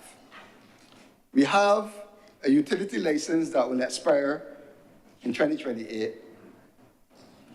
We have a new Electricity Supply Act, or bill in this case. How do the two collide? How does utility, although my understanding is that they're exempted onto the contract with these terms and conditions, they're exempted under their current contract from these terms and conditions, I'm not sure, but how do they, without an arrangement in place, if there is one, or on paper, go into these partnerships and hold up the terms and conditions that be laid out in this bill? And I think that's a fair comment. So, sir, the summary of the state of affairs as it relates to the energy sector, and I'm going to get to the details of the bill shortly, is the government seems to be sticking on the thrust of 100% renewable by 2030. It is possibly unlikely, but there are forging ahead. We have seen the introduction of the National Energy Policy, which is guiding that development. We heard comments as it relates to the Integrated Resource and Resilience Plan, which I was unable to get access to online. So I'm not sure where that is. We know for sure that investments to the grid have been locked out, and investors are becoming tired. And it is costing them money every day. And we know that consumers are facing price hikes. And the government needs to be more transparent. The government needs to be more proactive. Because what you hear coming out of the government when it comes to energy, in many instances, is a defense of things that they have done, things that they are doing. And all we're asking is to put these things when people claim that they're not doing them. They're very good at defending, but we're asking for some proactiveness and some participation in this discussion. We know, sir, that electricity bills, if the government takes the decision not to extend its courtesy of reducing the VAT, will go up from October 1. We know that we are paying more in transportation and in our public transport as well as private transport. And we know that we have not gotten an ease at the pump for over a year. We are uncertain of the relationship with the Barbados Light and Power going forward. And we also know that when coming to office, the government did not, in the first instance, pursue kind of a strategy that was already discussed by the previous government of amalgamation of some of the energy companies that government owns. But it is now on the cards since 2019. And we are nowhere with the amalgamation of those three entities, National Petroleum Corporation. We don't know, we need an update. The Barbados National Oil Company and Barbados National Terminal Oil Company. So, from our view, that is how consumers in this country are seeing what is going on in this country. That is their reality when it comes to the energy policies in this country. If we look at the details of the bill now, to which I will turn, Mr. President, Section 7 of the bill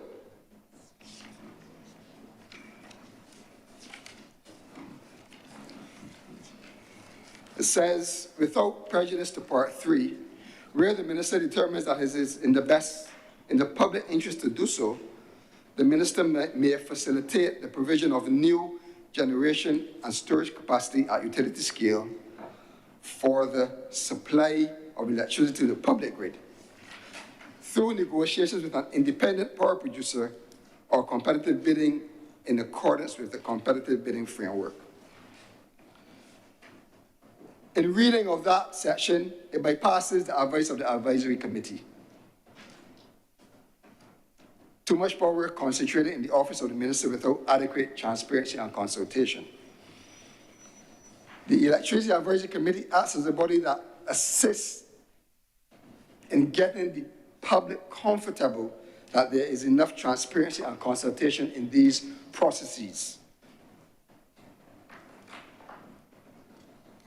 The advisory committee utilizes specific technical skills that have been laid out, and these should be brought to bear in this process, and the minister should have to consult with that committee as it relates to the provision of new generation and storage capacity at utility scale. I think that should be explicitly put into this section. If we move to the issuance of the license, section 11.1,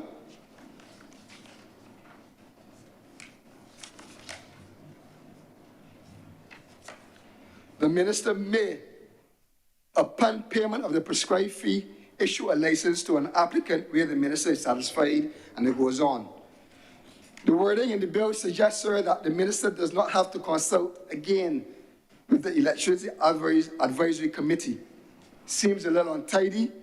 Section 8.1 does direct the Electricity Advisory Committee to consider and make recommendations to the minister in respect of the applications for the issue of renewal licenses. However, to remove that consultation from the committee and advisory capacity from section 11.1 is very untidy and creates a gap that can possibly use for exploitation. The current act in section 6.2 says, 6.2, says in determining whether to issue a license to an applicant, the minister shall, rather than the minister may. It says the minister shall consider the recommendation of the committee in relation to the applicant. So there is a distinction between where we have taken the proposed legislation, where the minister now is not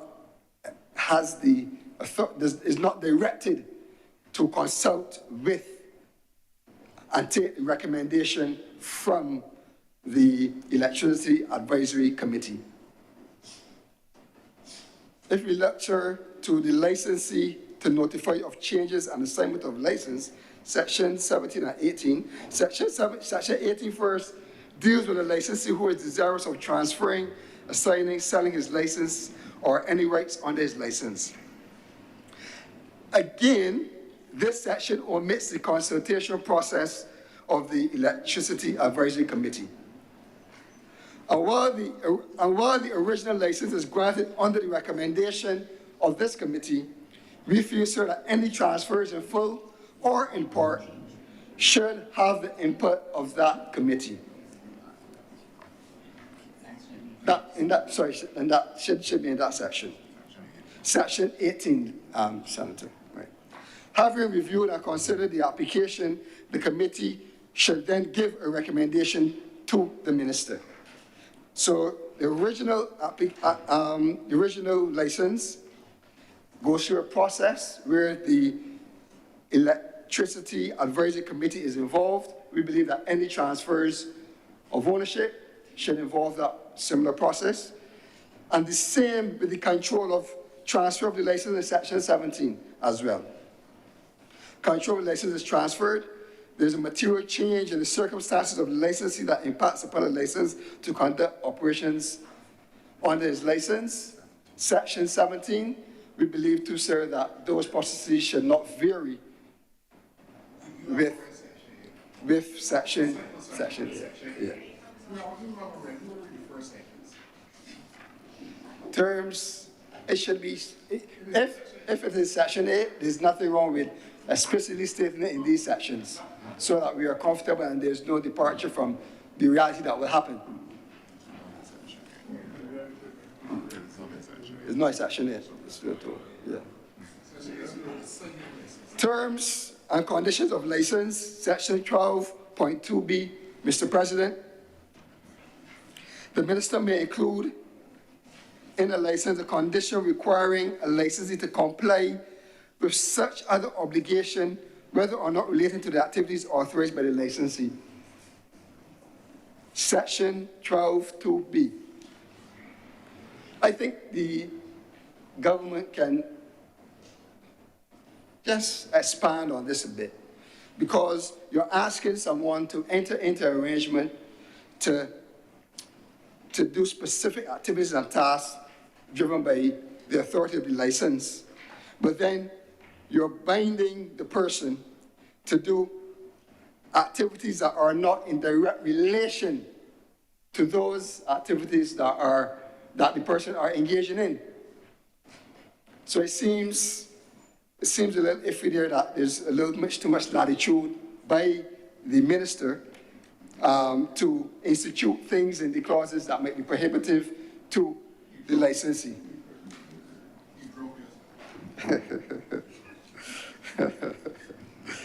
Mr. President, the Section 54C speaks to the administration of the Electricity System Benefit Fund.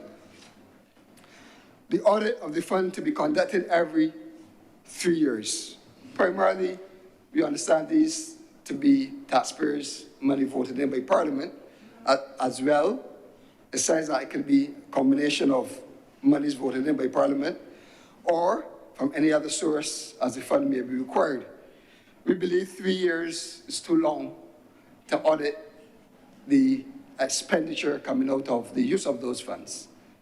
I think the government should consider putting that to a year. And I think that is a fair ask, and a very easy ask too. Section 56(2)A speaks about the commissioning of the commissioning fund. And it says the minister and each licensee shall agree on the amount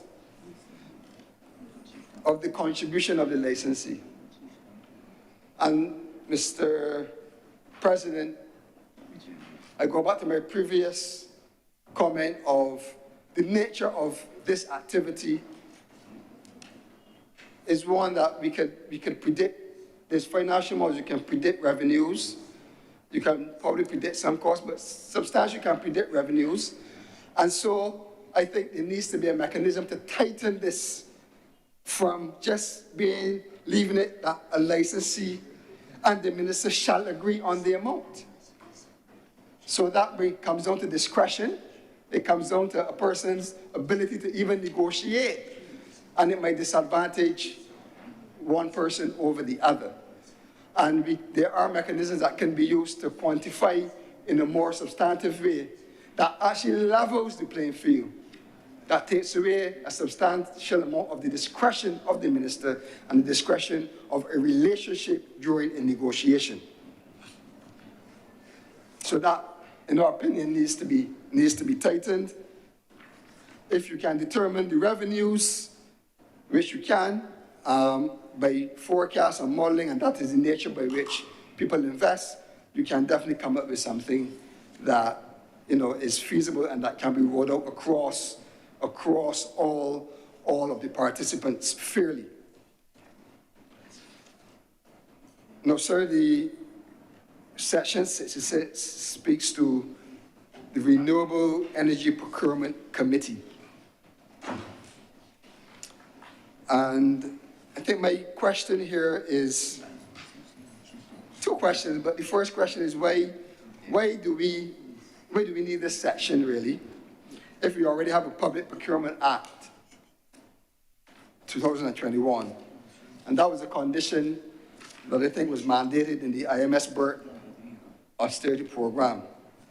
And that, Mr. President, was touted to improve transparency and accountability to government's procurement processes. We have rules and regulations, there's processes, there's a Public Procurement Act, it establishes a Chief Procurement Officer. But this bill is seeking to form its own committee, and it does not even establish in the bill, Mr. President, the formation and the construct of the committee. I think the minister alluded to some of the persons that will be in it, but put it in the bill if you have to keep it. Put it in here. You have to know the size of the committee, the makeup of the committee, the skills and the qualifications of the members are being asked to sit. It is a very important committee. If it is indeed necessary, we don't believe it is necessary, but clearly we cannot just leave it open-ended in this bill to be decided by the minister and the cabinet at their whims and fancies. Mr. President, there is an omission that we have identified, which in the current legislation 5.3,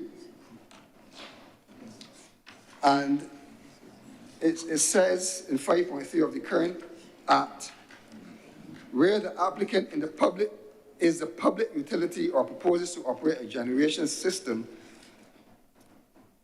the installed capacity of which equals or exceeds the amount set out in the paragraph 2 of the first schedule, the applicant shall publish in at least 2 daily newspapers, at least twice at intervals of 2 weeks, notice of his application in such a form and manner, and in which particulars as the minister may direct or approve.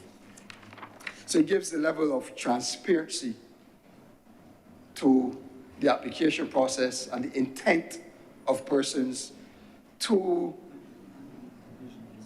create these transactions between the public utility and themselves on behalf of the people.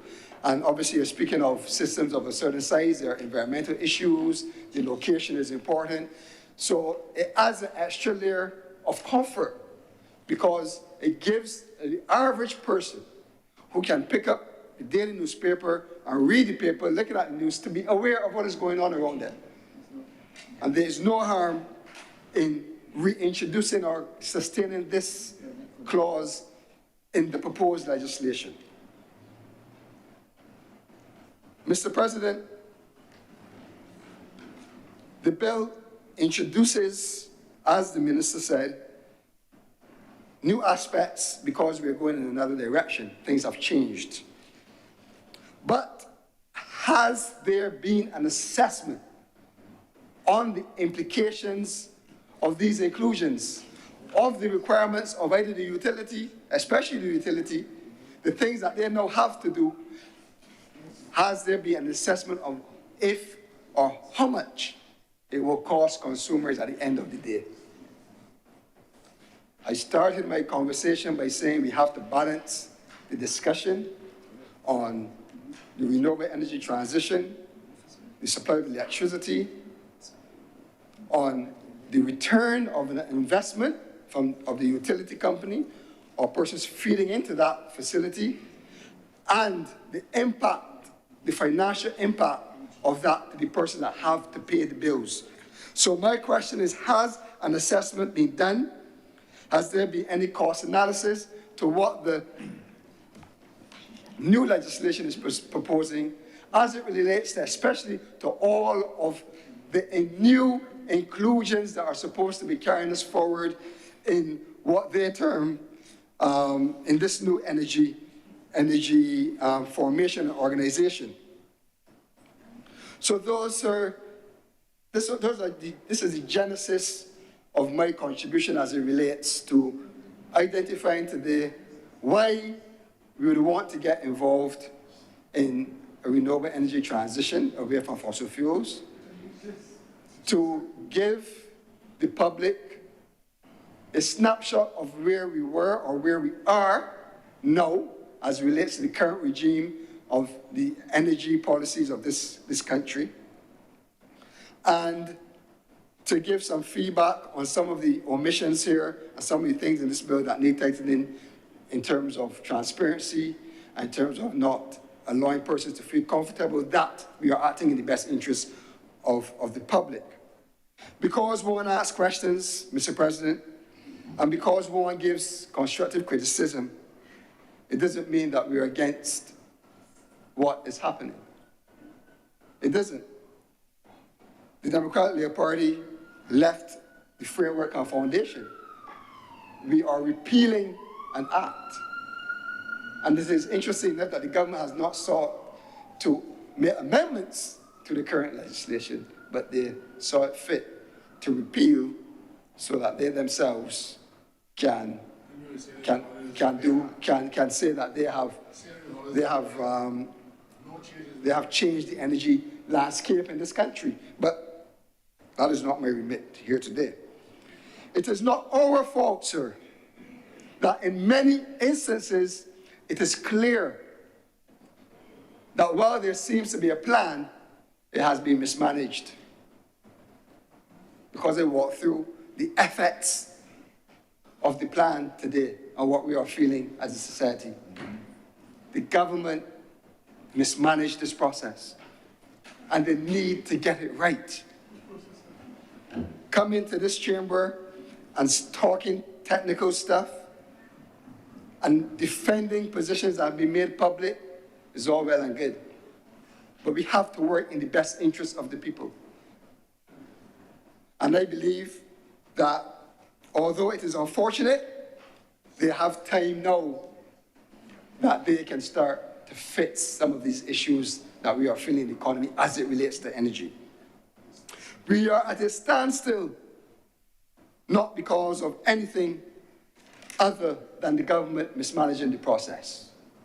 The investment is there, and consumers are still there, wanting an ease in their pockets. So, Mr. President, as I said, we are not against, but what we have seen needs significant improvement.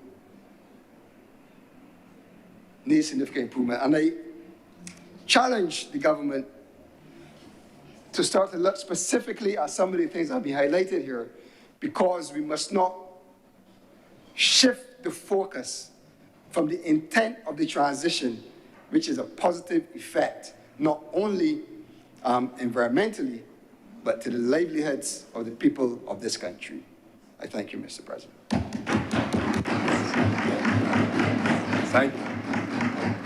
Thank you, Senator Walters.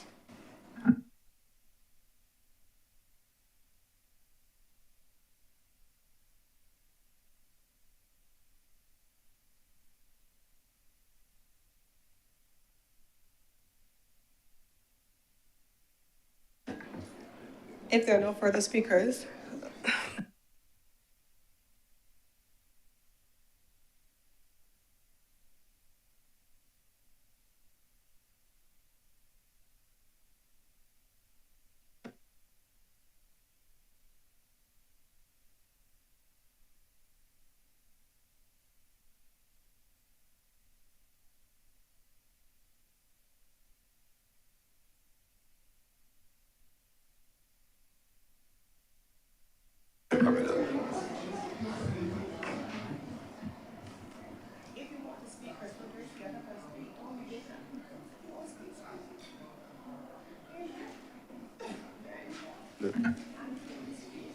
Senator Malou.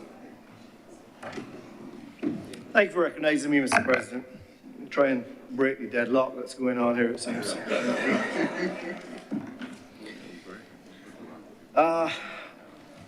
Mr. President, I had really hoped to hear a bit more from the other side and some other points of view, as the time to prepare for this particular bill was quite short, but I have done the best I could in that period. I do appreciate that the government facilitated us with an information session earlier this week, because this matter is quite a technical matter, and it has some far-reaching and long-lasting effects. My main points, Mr. President, will come in two areas. One, in terms of cost, and secondly, in terms of what I will describe as a holistic approach to the issue of energy or power in Barbados. It's not lost on me, sir, that just this week, in the United States of America, the CEO of OpenAI, which is probably one of the biggest names being talked about in the technology world, artificial intelligence, requested an urgent meeting with the President of the United States to discuss the need for much more energy is needed. And in fact, what we've seen is, we've seen a plan put forward where power plants that have been decommissioned, like the 3 Mile Island nuclear plant, will likely be brought back online because of the huge need for energy to power AI. And I don't need to connect that into Barbados, because so many other people have. And so we try to transition our economy into one driven by technology. And we cannot do that without significant electrical capacity. And it is interesting that many people have said here already today of government's plan to move to goal, the government's aspirations to move to full renewable by 2030. I think at some point, though, we really need to accept that that is highly unlikely. And maybe we need to, it was an aspiration, in fact, I'm involved in another organization to do with global motorsport, and we have aspirations to be carbon neutral as well. But it's an aspiration, and on the way to that aspiration, you will make some significant progress. But perhaps we will not get there, because the amount of energy that we do need So the energy, sir, that I want to speak of, I want to speak of it within 3 areas: sustainable, resilient, and economic. Economic being affordable. And that's the part that maybe is troubling me a bit with this. The other news that we had this week came out of China, which let me come to that secondly. In changing to renewable energy, perhaps I am just a layman and 10, 12, maybe 15 years ago, I got involved in the renewable energy. I put a photovoltaic system in my home. I believe I was one of the early ones. I was told so by the Light and Power. There were people much earlier than that, but I was one of the first ones who did it at that type of scale in a home.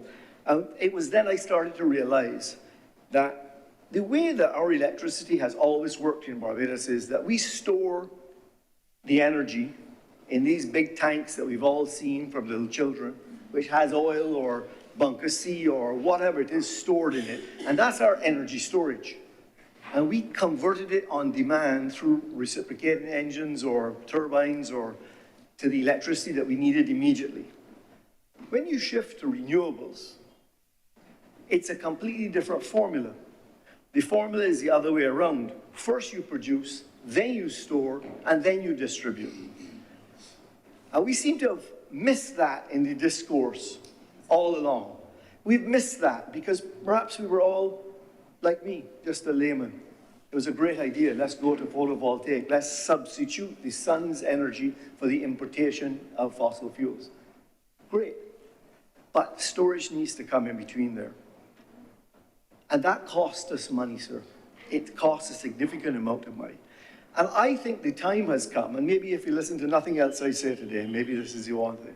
The time has come that we need to be honest with ourselves and with the people and recognize that there is a significant cost to the country of Barbados to going to renewable energy. Significant cost. Do not expect, as the senator who spoke before me said, that we are going to see a reduction in the short term for electrical costs. That cannot happen. It is not going to happen. We as a country have made a decision that we want to be at the forefront of the environmental revolution to aim towards carbon neutral, and that comes at a cost, sir. And as I said when I spoke in here a few weeks ago, when we last met, I think it was, we were talking about the previous bill to do with the marine transport. And I asked then, who is paying for this? It comes at a significant cost. And that question remains to me today on this bill. How are we paying for this? Because, sir, while Barbados, our maximum production of electricity, if you take everything that the Barbados Light and Power can produce, and they turn every switch on, they can produce 250 megawatts, excuse me, thank you, megawatts. That's their maximum capacity. It peaks at about 175 during the day. So they have resilience, they have excess capacity. Some things are shut down, some things are having maintenance, whatever it might be. You add into that what the solar can produce, and that just means they don't have to run their engines as much.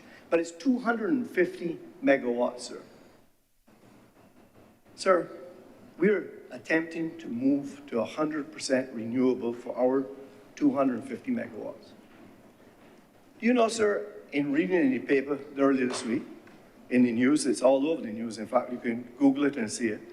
In the first half of the year 2024, in China, they announced and started to build 41 gigawatts of new energy production from coal-fired production facilities. 41 gigawatts. Just to be clear, that is 160 Barbadoses that they're adding this year. So let's just be realistic. The cost that it's going to take us in Barbados to go to 100% renewable, it isn't moving the needle, sir. We got to pay the price at our shores and the hurricanes and the downfall of the rain. We're paying the price. I see that. We all see it. But we can't change it. Even when we take on and we change from this renewable energy and we go to EV cars and we do all of these things, yes, we're going to be a global citizen, and yes, I support it. But we have to recognize it comes at a cost, and we need to be honest with our people and tell our people this. In the long term, having photovoltaic as our energy creation, generation, and having battery storage will pay off benefits for us in the long term. But in the next 4, 5, 6, maybe even 10 years, sir, it's going to cost us more. And that is happening at a time when we have only 4 years left on the license for our sole electrical supplier, and they need to make 50 and 75 and 100-year investments. They don't need to make investments on 1 year or 2 years, because if we're going to make it on that basis, we're going to have to quadruple or 5 times or 10 times more electricity bill if they need to get back their investments now by the time their license expires. So, sir, I say to you, sustainable, I completely agree. That's the direction for us to be moving. But let's be honest with our people, that costs money. It costs money when you decide to use when we get rid of those throwaway containers that we serve food in, and we go to the ones that are biodegradable. Each container costs us more money. We know that, and we've made that choice. We made that choice in many different ways. Going to fully renewable energy costs us money. Let's not avoid it. Secondly, resilient. If we're going to be resilient on this, there's going to be a mix in our energy grid. It has to be, because some days are not sunny and some days are not windy. And some days we're going to need to use that carbon, and we're going to have to do it. And all of that has to come into our resilience part of it. And there are going to be times when there's hurricanes, and there's going to be times when the grid is damaged through hurricanes or other environmental effects, maybe floods, because we've gone underground with these things. Maybe floods will affect us. I don't know. But we have to be able to afford it. And that's the part that I want us to continue to remember, that when we make these decisions, we must make them and also bring forward an understanding of how can we afford it. And that leads me, sir, to the point that I said I really wanted to make, 2 points, which was one about cost and 2 was the holistic approach. I cannot actually comment about this bill because it is only one part of an overall solution. And maybe the other parts that are needed are coming behind it, and maybe those have been well thought through. And I am sure that we will hear about it and we'll talk, but it's very difficult to talk about these in little pieces. We need to understand the entire robust set of legislation that is going to address our energy needs going forward. I almost feel, I was trying to think about it, this week, I was very lucky last week. I'll tell a little story with your permission, sir. I happened to be on my way home from an overseas appointment, and I was in England, and I learned that a young boy who had grown up in my house, my son's best friend, would be playing for the first time for the English cricket team. So I decided I would go to cricket. Young Jacob Bethel, thank you for that. And it was his first cap, and it was interesting to see. As I watched that game, I watched the game at Headingley one day, international, and out on the field was Phil Salt, a boy that grew up here in Barbados, of English parents. Joffrey Archer, the fastest guy out there bowling, and young Jacob Bethel, just 20 years old, and getting on it. I was a very proud Barbadian sitting there watching them play for the English cricket team. Anyhow, I was still rooting for England against Australia. But the reason I say that story, that I give you that story, what came to my mind, Mr. President, was because when I read this legislation, I felt like if I was being asked to play a cricket game, but I didn't know the rules.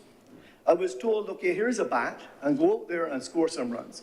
But you didn't tell me all the other parts of it. You didn't tell me that there was how the fellow was going to bowl at me, where the boundaries were, how you win the game, how you get out. And that's what happens to me, sir, when I read this legislation. I can't object to anything in it. I mean, there are a few little things that perhaps I would like to see done better, and perhaps there's some explanation for it. But it does not address the problem that we have in a holistic way, and we need to see all of those pieces of the legislation to be able to do that. I'll just pick on a couple of little things which hopefully we might get some answers from here, or at least I would raise the question of it. In part 2, section 5.1, a significant new responsibility, I believe, is being placed on the Chief Electoral Officer and the Government Electrical Department, GEED. And I do hope that there is a plan, because my understanding is that when this is passed, and it will be passed, the government has the votes to have this passed. It is passed in the other place. So, not yet? Thank you. I stand corrected. The government has the votes to have it done, and it places a responsibility on the GEED immediately, sir. That is significant, and I do hope that government has a plan as to how they're going to do that. The level of skills, the number of people that they have in that department is going to be significant, what they need to do. The other thing, which is a point I have made before, which I've seen in other legislation that's come before us, is this concept of the minister doing what's in the public interest. I have said before that I struggle with this, because the current Minister of Energy, who happens to be the leader of government business, whom I know professionally, is a very responsible person. And I think that what I understand, her understanding to be of the public interest and my understanding of the public interest is probably quite well aligned. But I have no idea if Senator Rogers here next to me happened to be the one looking after the public interest. He may have a different definition, which I suspect he does, from his perspective as the public interest. So I am concerned when we leave in legislation like this carte blanche statement, and we've seen it now in a number of pieces of legislation that come forward, that gives the minister the right to do something if it is in the public interest. I would like to have seen, and it is mentioned many times for the record, just so you know, I did read the bill, section 7, 11, 15, and 16, but it is never defined. And I don't understand sometimes what process the minister would go through to determine what is in fact the public interest.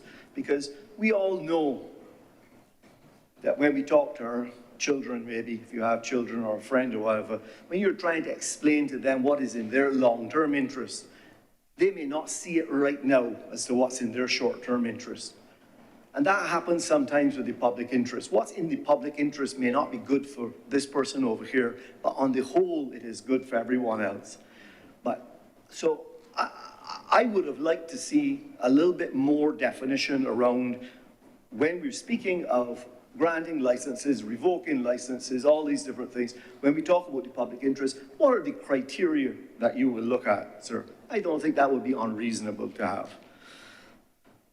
Sir, on a practical matter in section 18, as you know, I generally practice in the real estate segment of the world, and I see often now, we see houses that are being rented, offices that are being rented, that have existing photovoltaic systems installed with licenses.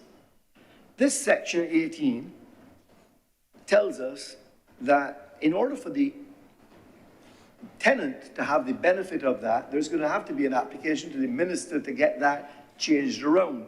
The other thing that I see is that I see properties being sold with photovoltaic systems, with battery systems, etc. Again, I would have hoped that in this section, the assignment of a license would have had a much more simpler process, in the same way that when you have an existing BWA supply to your house, or Village Water Authority, and the house is sold, there's a very simple process that the transfer goes through without the intervention of the minister or whoever involved with it. So the transfer of the assignment of a license, which will have to happen when the tenant gets the benefit of a photovoltaic system or the property is sold with a photovoltaic system, I would just encourage you to take a look at that to make that a more seamless process, because going forward, there are a lot more properties that are going to be sold which have electricity on their roof, as we've encouraged people to do it. And let's not make the process cumbersome or make our citizens into doing something that's not on side with the law. Section 37(1), sir, deals with the need for the utility company to get approval to run overhead lines. I believe, and I could be wrong, I believe that this requirement already exists. So this is not a new requirement in this legislation. But what is interesting about it is that I don't think that even today, in practice, anyone is following what this new legislation says. I don't think that the Light and Power going to connect to a new house or to change a service or to connect to a new building is applying for approval to run an overhead wire. I have not seen it, sir. I have not seen that being done, and I am involved, as you know, in some developments and so on. So my only point is, does it really make sense to have a law that practically can't be implemented? Because I don't know what problem we're seeking to solve with this, because for years we've been running this in that way. So a couple other points before, one thing I would like to finish on, sir, as I've made my point on cost and I've made my point on the holistic party legislations, I'd like to touch on part 9 though, on the decommissioning. I really would have hoped to have seen, sir, that the government would have recognized that this problem cannot be passed to the individual to make a decision as to how they're going to dispose of PV or batteries or whatever these renewable infrastructures that they're using. I would like to have seen some form of regulation of those who will be empowered, so that if you as an individual happen to put 20 panels on your roof and they come to their end of their life cycle, you can't leave it up to that individual to know what is the right thing to do with what might be dangerous. There should be a mechanism that says you need to go to A, B, or C, who is regulated by the government, and there you can dispose of it. And they say we have, in fact, I believe we have a disposal dump in Barbados for tissues and blood and so on. It's regulated and so on. This almost needs that same type of thing. Where do you carry lithium batteries from EV cars? What do you do with them? Don't leave it up to the consumer, as this bill seems to imply, for them to do that which is right. Mr. President? Yes, right. I raise on a point of order. I know that Good. the Honourable Senator does not intend it, but he is misleading the Honourable Senate. The matters of disposal and how matters are disposed of at the end of life fall rightly under the Ministry of Environment and not under the Ministry of Energy. And so you would not find it in this bill. And because it's not in this bill, does not suggest that it doesn't exist under the appropriate umbrella ministry for the responsibility of disposal, which is the Ministry of Environment. Please continue, Senator Maldo. Thank you for that redirect. And yes, you would be correct that my intention is not in any way to mislead the chamber. However, when in my reading of it, it would have seemed to me that it could easily have then referred that that is where that the consumer should go to solve the problem. So I thank you for that, but that's where it falls. Lastly, sir, under section 63 and 64, I have it correct. I don't want to go to the wrong spot and mislead anyone.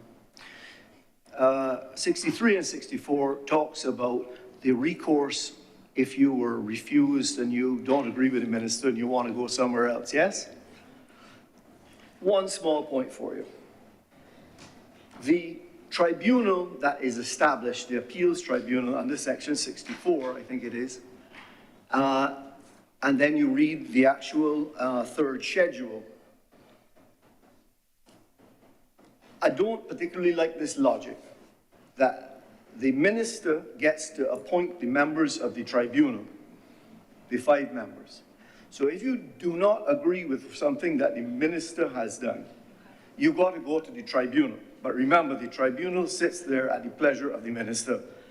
So in my world, I would think it is not necessarily the right thing to do it that way. All I would have suggested is perhaps the tribunal could have been appointed by a different minister or another place so that there is the appearance of independence and there could be real independence. So that would be my small suggestion on that. With those few words, sir, I remind you of the point that I make, which is to do with, let's be honest with the people of Barbados, changing to renewable is going to cost us in the short term. It is the right thing for us to do in the long term. That is true. And secondly, I would really have liked to have understood all pieces of the legislation, because I am sure that when it all comes together, it would be better and for us all to contribute to each and every one when we understood how they all went together. With those few words, sir, I'm obliged to you. Thank you, Senator Malalu. Senator Cummins. Mr. President, I beg to move that this sitting of the Senate be suspended for lunch and the Senate reconvene at 2:35 p.m.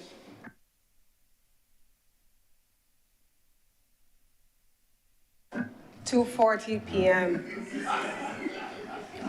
The question is?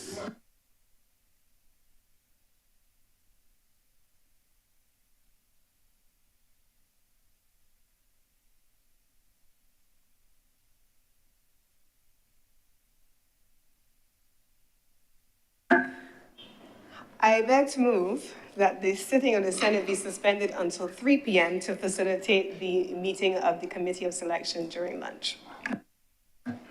The question is that this sitting be suspended until 3 p.m. today. Will those honorable senators in favor please say aye? Aye. Those against please say no. Methinks the ayes have it. This sitting is suspended until 3 p.m. today.